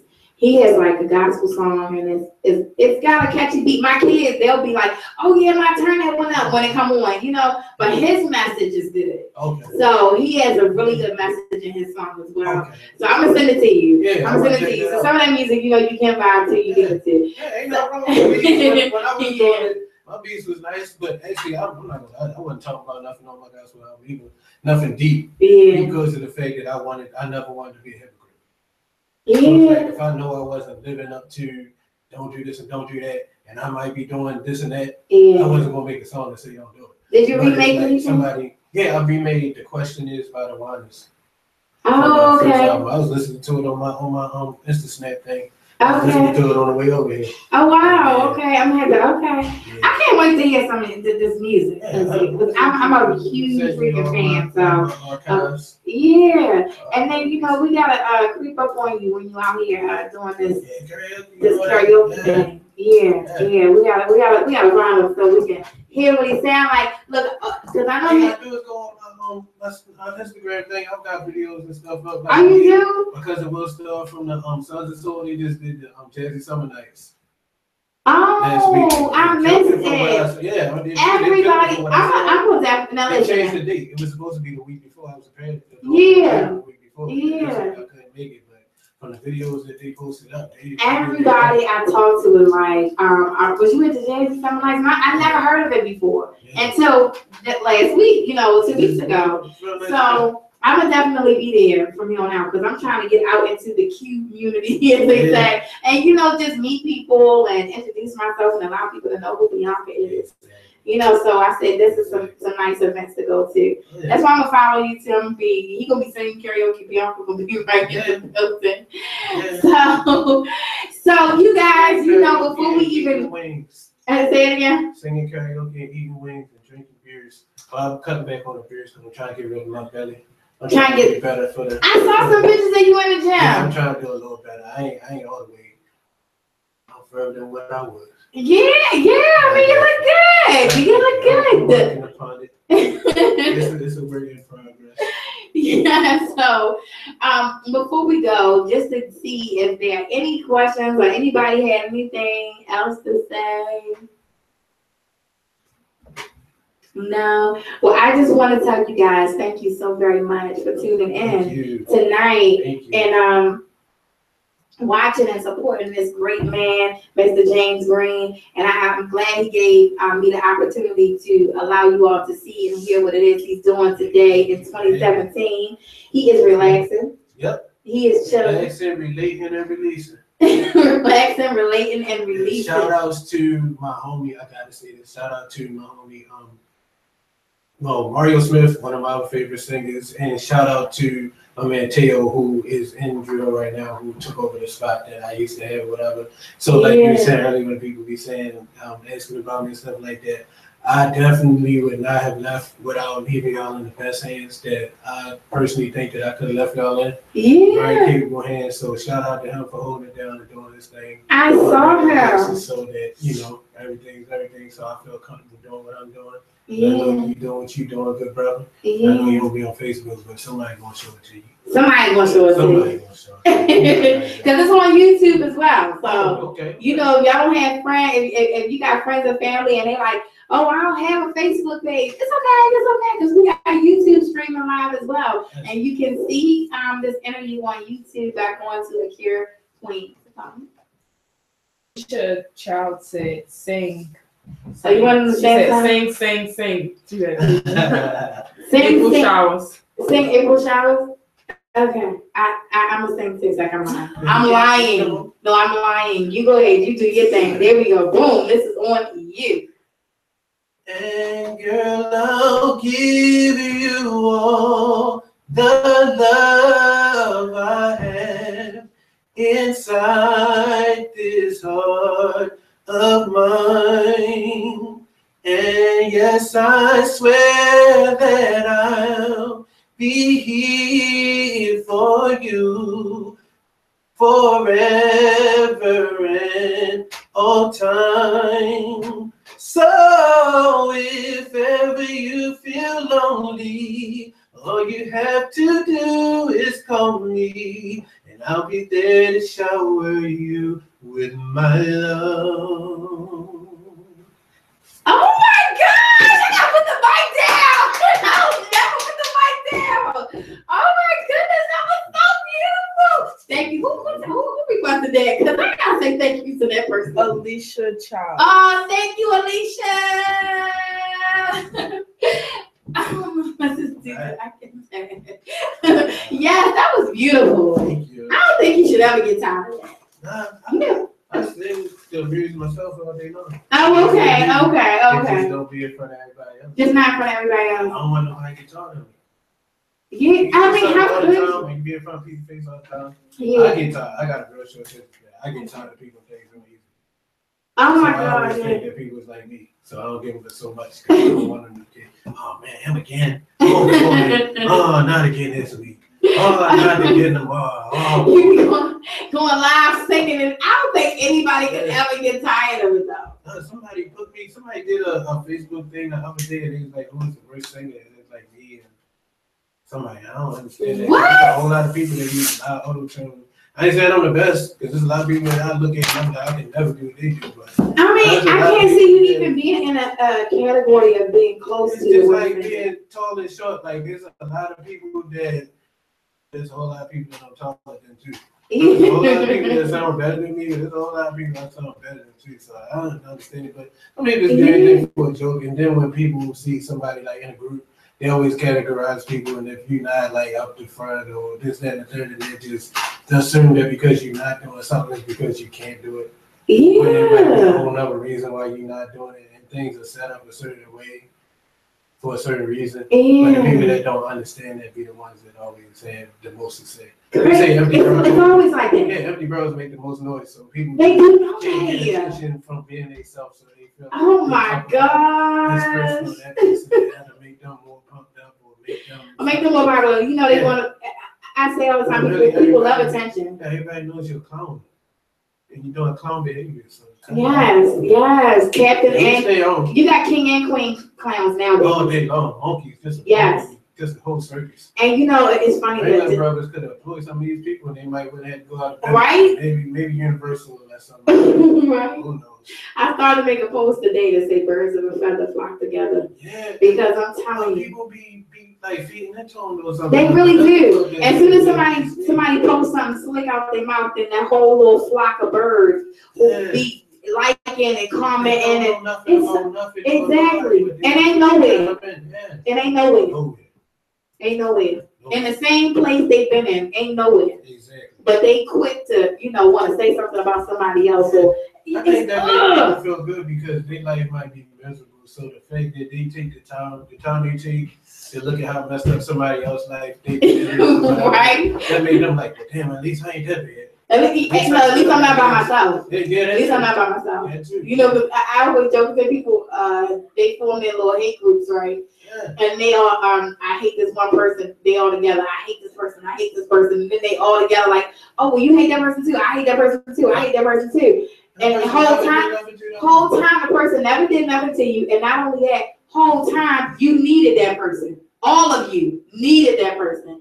Needed something from that person, but now y'all all hate that person, and you got the I hate that person group, and y'all all sharing stuff and writing stuff, and it's just crazy. Double difference is still fooling with the person that everybody's supposed to hate too. Right? Oh my God! They like this stuff, they going to thinking like this stuff, and then somebody else be on the other side talking shit about you. Yo, you're so right, yo. Yes. Whole time they calling your phone like, what happened? Showing you what somebody else said, like they wasn't in on it too. Right? Like, let me tell you what these niggas over here. Right? It's sickening. It's sickening.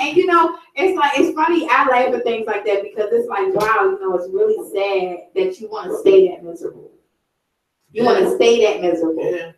And over 30. Over 30. It be people over 30 and you want to stay that miserable. Yeah. It's sad. Yeah, well, I mean, I always hear, if you don't have like that little hate group, then you ain't doing nothing, right? And it's so crazy when you really mind your business. Yeah. Like it's sitting there when you mind your business because like I had a record out or I had something on the radio. Like, all right, talk about me. That's good. That's good. Listen. Right. I don't do nothing but go to work and come home and mind my business. Yeah. Not me. And it's funny you said that because I saw somebody said I saw Woody working. Okay. I read the post and I was like, well, what? What? Yeah. I was so lost. I was thinking it was gonna be something else after it, like they had some, like, what was funny about it or what was bad about it? Like, you saw him working. We got so many men out here that are not working, and you want to talk about one man that is working, And not no boutique job. I wasn't on Wall Street or nothing like that. They didn't see me, but at the same time, they didn't see me doing nothing. Personally, I ain't had one of not knocking nobody to do that. But I ain't had one of those Statue of Liberty signs twirling around in the middle of 90-degree weather. So it's like, what are you saying? Right. It was embarrassing, but I had a tie and a vest and nice clothes and a pair of slacks and some shoes. Yeah. And you're okay. Exactly. I think that's what, most of all, I think for me personally, because now I am, I was already a fan of you, and now I'm definitely a friend of yours.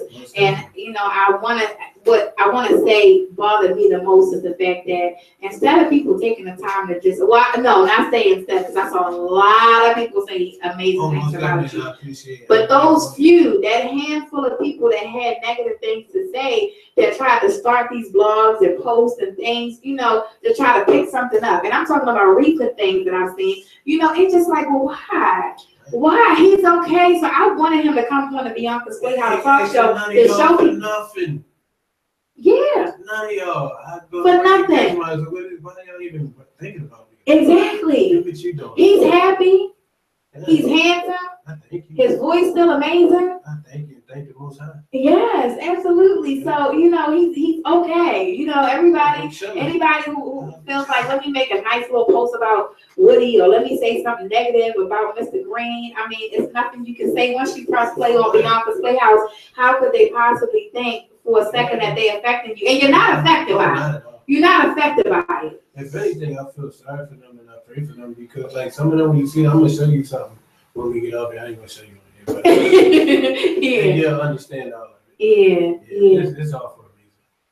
Yeah, it is. I mean, again, even down to this situation, or not this situation, but these things happen to not just you, because like I said, I've only been in this entertainment thing for a few months, and I have lost friends. I've lost close friends. I've lost, not family, but people who were like my family. People that I've known for 20 years. I've lost those people through this radio thing, and I'm like, this not that deep. Like, it's like, what is going on? But I know that it's for a reason.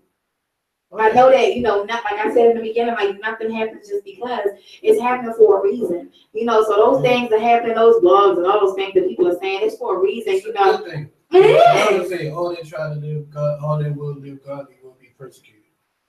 And persecuted means like people talk about you, and then sometimes you have to separate us from some people because the blessing that we supposed to get, they're not supposed to get none of it. And so the blessing is separated from you ever go through something, and especially now that we have social media, and this could be for you guys too out there, but you ever go through something and then you go to social media and you're scrolling down your timeline and you see those little memes, and it's like each one of those memes is God speaking to you. Yep. All this. Oh my God, I'm glad it's not just me, because I was like, okay, maybe it's just me. Yeah, like and your page too. And I can't take you see every comment on your page. From other people. Yeah. When I scroll down, you and I have been friends for only a few weeks now on Facebook. Yeah. And from the very first day I saw your page and you and I became friends, I was like, everything you were posting, it was amazing to me, because I'm going through some things and I'm like, oh my goodness. So I'm like, wow, like it's allowing me to even stay humble and stay grounded and just keep pushing. You have inspirational posts, and I try to be that way too. Yeah. The devil try to creep up in you sometimes and be like, no, you need to shut these mother effers down. And so, but I try to stay humble and be positive, and I think that it's just, it's sad that you have to work so hard to stay that way because you got so much negativity out there, That's testing though. Like, it is very testing. How we gonna act, how we gonna be. Yeah. You can't see how they say gold is tested by fire. Like you can't know how somebody gonna be unless they deal with some testing. Exactly. So sometimes that just test to come our way to see how we gonna act. And that's the truth. We get the same test over and over. That's the truth. Pass it. Once you pass it, they get so much more peaceful. Yeah. It don't be a shock no more. Like you see, that's cute. You know what? And that's where, it's funny because there you go, just speaking in Texas again, but that's exactly where I'm at now. I'm like at that place where I'm like, oh, that was cute. Yeah, like, I'm not like having an anxiety attack, stomach hurting, feel like I'm about to throw up because I'm just mad, angry. Why is this happening? I'm just like, that's cute.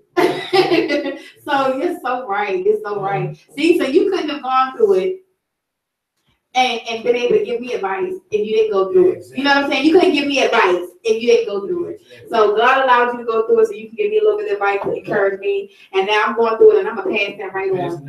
Have a good cycle, a good circle. Let it rotate positively. Definitely. So you guys definitely please, comment and show Mr. James Green, aka Mr. Woody, some love, and share the video, share with your family, and just let everybody see that Mr. Woody is still here. Chilling. He's chilling. He's relaxing. None of my business. He's minding his Going to business. work and coming home and going to sleep. Going to work and coming home and going to sleep. How's your family? Okay, right, before we go, right, y'all know this is my show, and we inside of Beyonka Studios, so I could be here as long as I want to. But I'm real quick, this is the last question, right? How does your family feel with you now just having a settled life? I mean, mixed reviews. But everybody, it's all love, like all the way around. It's like definitely, I have more time. It's beautiful because now I have more time to come to family folks. That's what I figured, right? Catch up with each other, you know. Yeah. Every once in a while, when somebody might need a cup out or something like that, I might hear, boy, I wish you still out there singing. Oh my You goodness. sing too. Take your ass out there and do some singing. You some dance while you at it. And bring me some money for a change. Right. Yeah, but Right. for the most part, it's all love. Right. And that's probably a relief too. Yeah. I'm talking about on your part, because when you are, making all this money, then everybody is like, Yeah, you get all the fake people from around you. Like, people will tell me all the time, like, people ask me, do you have any kids? And I say, not that I know of. I mean, I say that honestly, like, people laugh, but I say that honestly because I don't have no records out, so there might be some kids that because I don't even sing no more. We gonna say there's somebody else kid that got some money or they're jamming right now. But if I was to put out a single or something like that, somebody might come to me from like 12, 13 years, like, you know this shit, son. Look just like you. Mm-hmm, guess what? Somebody told me that. But the person that said it, I wasn't even having sex. This was my Steve Urkel days when this baby was conceived. So there ain't no way that's my baby. But she said, I was a virgin until I was 19. And I'd had to been 15. So it's not the case, but like, yeah. But due to not having no records out, ain't nobody gonna come and say that. Oh, wow, yeah. He be catching, but oh no, girl, I ain't his kid. Wow, 19. It's a whole nother damn show. It wasn't because I was so strong though. It was some of it was by choice and some of it was by force. I said I was a geek, so it wasn't nobody trying to get me down. And then when they finally was trying to, my mom was really, really, really protective of me. So she used to call over. If I went over there, she would call before I got there. Be like, I'm just making sure that I'm sending my son James over. And I wanted to make sure it was going to be an adult present. And if all else failed, my dad used to drive me wherever I went, so he used to be outside. And women are more, like what they say, more feeling, more visual creatures. Yeah. So my dumb ass wanted to be visual, and I wanted to see. So now when we got into the bedroom, we get upstairs. I cut the lights on because I want to see everything. And so my phone seen the light on, he peeked on. Come on outside. Oh my goodness. So I had to wait until I was out of school and had to be at home all day while my mom was at work and my dad was going to his doctor's appointments or whatever. The days he had doctor's appointments. Wow. Because he had get dialysis, but he eventually ended up getting kidney. But during the time that he would go to that treatment like 3 times a week or whatever, then that was the days when me and my neighbor across the street would get some girls to come over. We'd put together enough to buy a chicken box, and we'd get the girls out of chicken and we'd eat the fries. And oh my goodness. Ain't nobody trying to do nothing on an empty stomach. So we were just talking about that. I think Tuesday? Was it Tuesday? No, last Saturday in the Playhouse. I had some young guys in here, and they were saying, you get a girl a chicken box, and well, nowadays you get a chicken box and some weed, and she'll just do anything. I used weed back then too, but man, I was scared of weed. I was scared of weed back then. But the chicken box worked good. Chicken box and the song. And a song, a chicken box and a song. Yeah.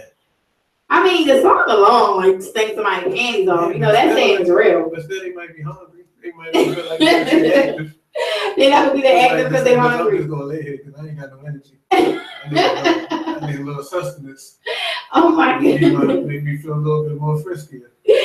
Right. So, is there anything about Mr. James Green that people misconstrue or may not know that you want to know? This is your opportunity to say anything you want to say to the world. I just be telling, man. All I do is sit and study. I like to look at things, documentaries and things like that. Learn things. I always like to learn things, about myself and about people. I just started learning about introverted qualities and the difference between being introverted and being shy and all of those type of things. So just anything you want to know about me, for real, just follow my social media page, because as I learn stuff, now some people say, you don't know me because you be on my Instagram. I post what I want you to see. I think that's crazy, because I post everything about me. I put exactly when you see something on my thing, Yeah, that's about you. Yeah, So what's your Instagram? But that's the thing though. The people that you know, I don't post stuff for people because like the people that that you think you reach it, it'll be somebody that you never had no problem with. Y'all are best friends all through since y'all knew each other, never had a cross word, and you put up something, and you're like, what's that last thing you put up about me? Oh my You know, why would I make stuff like that about you? And Yeah. the people that I used to put stuff for, they never responded. So it's like I stopped putting stuff for people. I started putting stuff for me. For you, like yeah. I know mistakes I made, dumb stuff I did that I won't do again. Yeah. As opposed to saying this type of person, that you this type of person. Because some people be looking at this stuff probably laughing. Yeah. You know, like the more you be mad, what they say, holding a grudge, and expecting the other person to die. Yeah. So like my grandmother, big story. When I was little, I was a big, huge Michael Jackson fan, like everybody else who grew up when I grew up. I used to have to write on magazines. And back in those days, the write on magazines made out of real cheap paper and ink. So if you touched it with like so much as your thumbprint, the face that was there would come off and it'd just be your thumbprint on the front of the book. So I didn't used to let my cousins, like my mom used to buy me magazines, and I go to my grandmother's in the daytime while my mother and father went to work. So I come in with the magazines, my cousin like, oh, can we see? What can we see? I'm like, no. And then they go in there to my grandma, like, Grandma, he won't share. He won't let us see his books. So my grandmother got tired of hearing it one day. She pulled me to her. She said, come here. She said, yeah, touch that was wrong. I said, I don't want them to touch it and make Michael Jackson's face come off. Oh. She said, is Michael Jackson sitting with his four brothers with a picture of you, telling them they can't touch your picture because they don't want your face to come off? I said, no, man. He said, well, she said, give him that book, jackass. You ain't supposed to be worried about nobody that ain't worried about you. And I take that to this day. Anyway, nobody ain't worried about me. Yes, that's it. I'm gonna tell my children that. Don't worry about it. Nobody ain't worried about you. But that's the truth. Help people when you get them, but as far as like just sitting there and acknowledge people talent when somebody do something well or whatever. Yeah. Give them their props. Say they did that or they sung that or they acted that role or whatever like that. But just when you get to the point where you're obsessed with somebody who don't even know you're alive, give it up. You know, in a good way or a bad way. If you I remember when Michael passed away, I got a phone call, right? And it was from a girlfriend, and she said, you know, she was devastated, like when she heard, she was devastated right today. And so she's like crying, so she said she ran to her brother's room and was like, Michael Jackson died. And so she said, he was like, okay, and you this upset? And she was like, yeah, Michael Jackson died, right? He said, if I went out here and got shot, and Michael Jackson heard the little black boy got killed in Walker Junction, do you think he would be crying and going crazy? He would not care. So she said she was like stuck, like, well, wait. Am I not like because she was really crushed, like she was really hurt, and she said it kind of stopped her on her tracks. Like, wait a minute, like maybe I should calm down a little bit because he wouldn't care if I died or he didn't know, you know. But even though he was an entertainer, you know, he was definitely an amazing man. You know, I think that stopped me in my tracks of just thinking about, you know, deeper into situations, you know, like, and it made me think. And then one other friend of mine, Russell, he said that Muhammad Ali was saying that he fought somebody. Who did he fight? Joe Frazier, somebody, right? If he watching this, he gonna be like, you ain't even pulled it right. But all in all, he was saying that Muhammad Ali was saying that bickering with that other fighter, that it was over for him. And the other fighter just continued to bicker and talk about the fight for years and years and years and years. And so Muhammad Ali was like, he wasn't thinking about him because he wasn't going to allow him to have space in his head. You know, like that was him renting space in his head. So that other fighter passed away and died with that on his heart and on his mind. And he lived with that. That's how I never want to be. I don't ever want to be that way either. About people that's having a good time. Yeah. I did it before. Like I used to talk about certain people, and then other people who used to be around those people would be like, "That's so funny that you like that," because every time I say something about you, they always like, "Oh, what? That's my name. That's my man." Yeah. But I'm sitting over here feeling away and not saying that how I felt wasn't justified. Yeah. But at the same time, to know that person ain't thinking about me and they ain't losing no sleep Yeah. over nothing they got to At do, all. it kind of make you feel stupid At all. that you doing all that. At all. Even in relationships, y'all. Y'all Yeah. gotta, like when you in a relationship, Especially in relationships. you be mad, you know, you be mad, you in a relationship and you just mad and you ready to just burst, and then all of a sudden, you know, one day you didn't even hear about it. Or now social media is so popping. You see it on social media, or back in the day, you know, you be out somewhere and you happen to see your ex with somebody else, and you still mad from, like, you know, when y'all broke up, but they enjoying their life, living. You gotta let it go.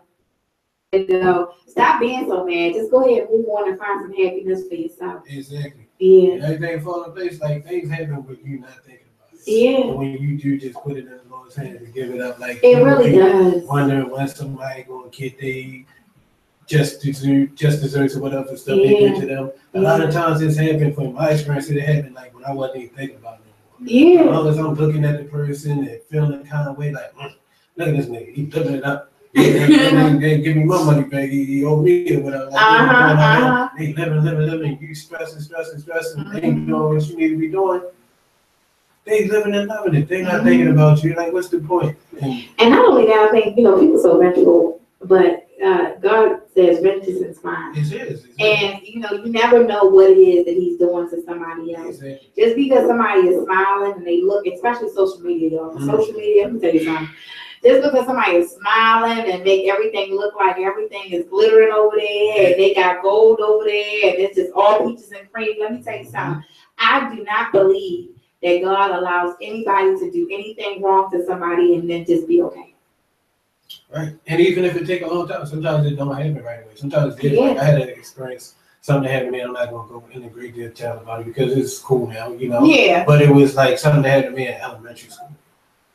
And then somebody in my family ended up meeting one of the people who were the people that did that to me in elementary school. And then they went through a personal hell of their own that was very similar to what they put me through. But then by this time I was already out of school. So if I was sitting around all my middle school, elementary school, high school years, waiting for something to happen to this person for what they did to me, I wouldn't have got no work done. I'd be still in school. I'd be nigga sitting there just like this, trying to waiting on something to happen to this person for what they done to me. But when I wasn't even thinking, wasn't even on my mind no more. And when I heard about it, I actually felt sorry for the person. Going through, and when we actually talked, didn't see each other and talk, I felt like that we related to each other better because what they did to me and what the person did to them was so similar. And we got something in common. Ain't that amazing? Cool. And I mean, I don't know if that ever happened to you again in life later on, but that's happened to me as well. Later on, you know, you go through something and that person is the one who did it to you, and then you end up talking, and that person is more apologetic because let me tell you something. God allowed it to happen to them so that they can see and feel your pain. You know what I mean? Yeah. You know, because it's just the whole bullying thing in school. Like when we was in school, I don't know how old you are. I know younger than me, but it wasn't 21. Yeah, there you go. It wasn't no bullying laws and stuff like that. And I used to catch hell in school. Wow. And then it's so funny. Like I never said nothing to none of the people, but some of the same people who was like the most biggest advocates and champions and posting on their wall, bullying is wrong and you're not supposed to do this, nobody cares. I'm like, dang, y'all was doing it to me. But it's like, right. Oh my goodness, you mean from back in the day. Wow. To see that now that it's not cool. So when they, you know, say, and by bullying, I don't mean putting hands on nobody. Not saying, not because I'm no tough guy, but just because like Psalm 91, like, the Most High has protected me, but it's like words sometimes can hurt way worse than hands or physical violence. Words can make you want to do physical violence to yourself.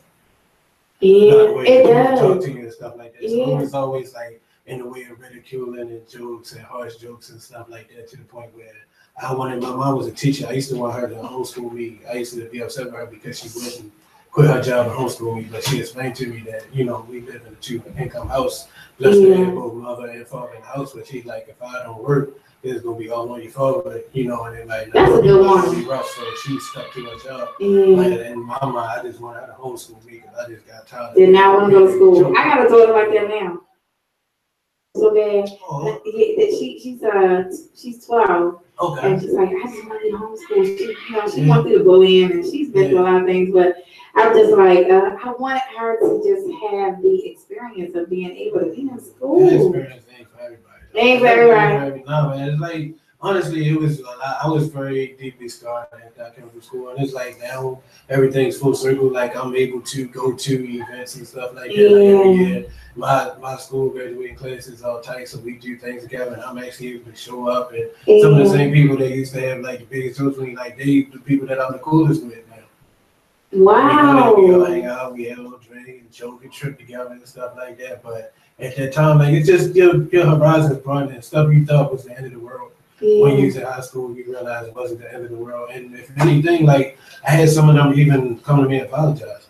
And I told them no. I said thank you because they gave me character. Like I grew up in a house where I was very sheltered. I never really, like I was treated very lovingly, and so to see the other side of the world where it's not so friendly and where people aren't always going to be kind to you. If I hadn't had that little training with the little tears and the jokes and the jabs and stuff like that, I probably wouldn't have been able to take it. So it's just like a training getting me ready for the real world, So that's why there's no grudges or nothing like that. I was like, I appreciate the people who gave me a rough time. Like even some family members, like I had a cousin who used to always beat me up when I was real little. But his whole thing wasn't just to beat me up just for the sake of beating me up. He wanted to beat me up because so that if anybody tried me that wasn't family, then I would know a couple moves and I'd give them up.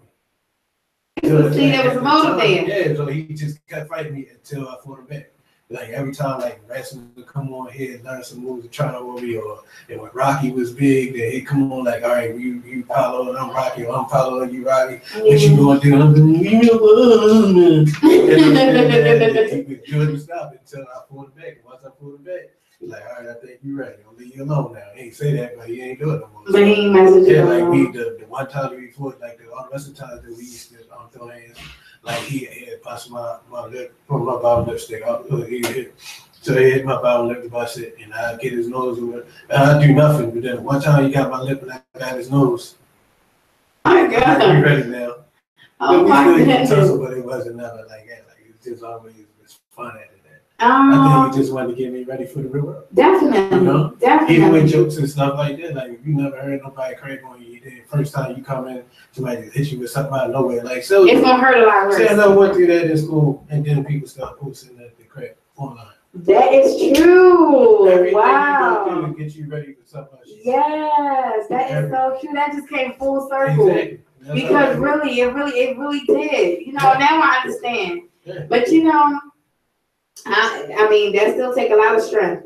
Definitely prepare you, but still take a lot of strength because it's kind of like, well, dang, well, when is it gonna end? Type of thing.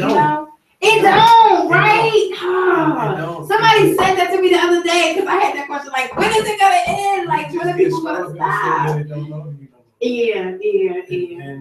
I think somebody can just smile through it. That's when you can smile. Those people will get tired of it, and then somebody else new. And then it's a whole new claim. And the old person that might be the one that put them like, come on, y'all, no, it ain't even worth it. Yeah. Hold on. Yeah. So you guys, thank you so much for tuning in to Beyonka's Playhouse tonight. Thank you for sharing. To everybody that shared the video, thank you for sharing. Let them know where they can find you on Instagram so that they can follow you. Instagram is _Dru, DRO_verted. It's like introverted, but intro because my name's Woodrow. And and if your page is blocked, I'm gonna request to open your page first, and then I accept you because I want to see you. It's like you looking at me, I want to be looking at you. Right. Craig can say something crazy. I'm gonna look on your thing. I'm gonna say something that comes to you. I make my time and my board days a little more exciting. Okay. So hopefully you just come to show love and get love. That's what I'm about. Peace and love. Yeah, I mean, I'm sure. We see already from the comments and the people that are showing you love, like people that know you know that you're a good guy, humble, and just being able to stay here and have conversation with you tonight, Beyonka's Playhouse. I just see you just like this really cool guy. So it's a blessing to be able to have that type of demeanor, that aura, those vibes, To be around people that you can be. Be yourself. Around because I pick up on like energies from people. I so do too. I'm sitting here and I feel comfortable. If you wasn't, then I would be on. Like, okay, it'll be over. Thank you. Good night. You know, it's funny, and I guess God just put good people like that together because I picked up on that too. And that's why I said from the beginning, it was just like, yeah, such a good vibe, such a good aura around you. It was no negativity, and for you to be who you are. I ask my kids, I'm like, y'all know who it is? And some of my kids are like, I don't know. They're like, show them who you are. So, I'm like, you are just like an amazing person. You are on a group, you were in a group, and the fact that you were from Baltimore, Oh, yeah. and came right back, Yeah, so, people will be leaving Yeah. and then be gone. I left a couple times. I always end up back. So I figure I must. Oh, your family's here, right? Yeah. Yeah, so I got family a couple other places too, but I always end up back here, so I must go be here. I'm here for a reason. Yeah. So you guys, please go to Akira Queen, which is AIKIRA Queen on YouTube and subscribe. Just you watch the video here, go to YouTube too. Go to YouTube and just hit that nice like button and just to show support for my good friend Mr. James Green here for coming to the Playhouse. And if you have family and friends that don't have Facebook, you can send them there as well. Follow me on IG. My IG is Beyonka's Playhouse. That's Beyonka's _ Playhouse. I'm also on Snapchat for those who are 21 and older. Oh my gosh, you have Snapchat? Yeah, but I'm a creep on Snapchat. I don't put nothing up. I just look at everybody else's stuff. You know what? You gotta cut it out. Cause you're funny. You should do snaps. I'm funny when I don't try to be funny. Oh, if I try to be funny, then everybody want like fuzzy bear, but. Well, I'm on Snapchat at Babe's Playhouse, so it's BEYS.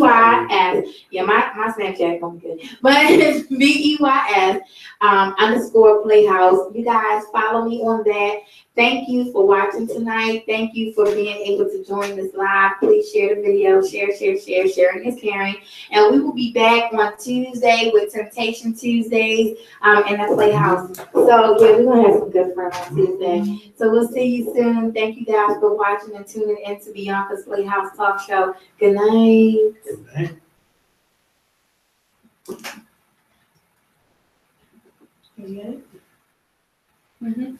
And now we're gonna say good night to you, YouTube people too.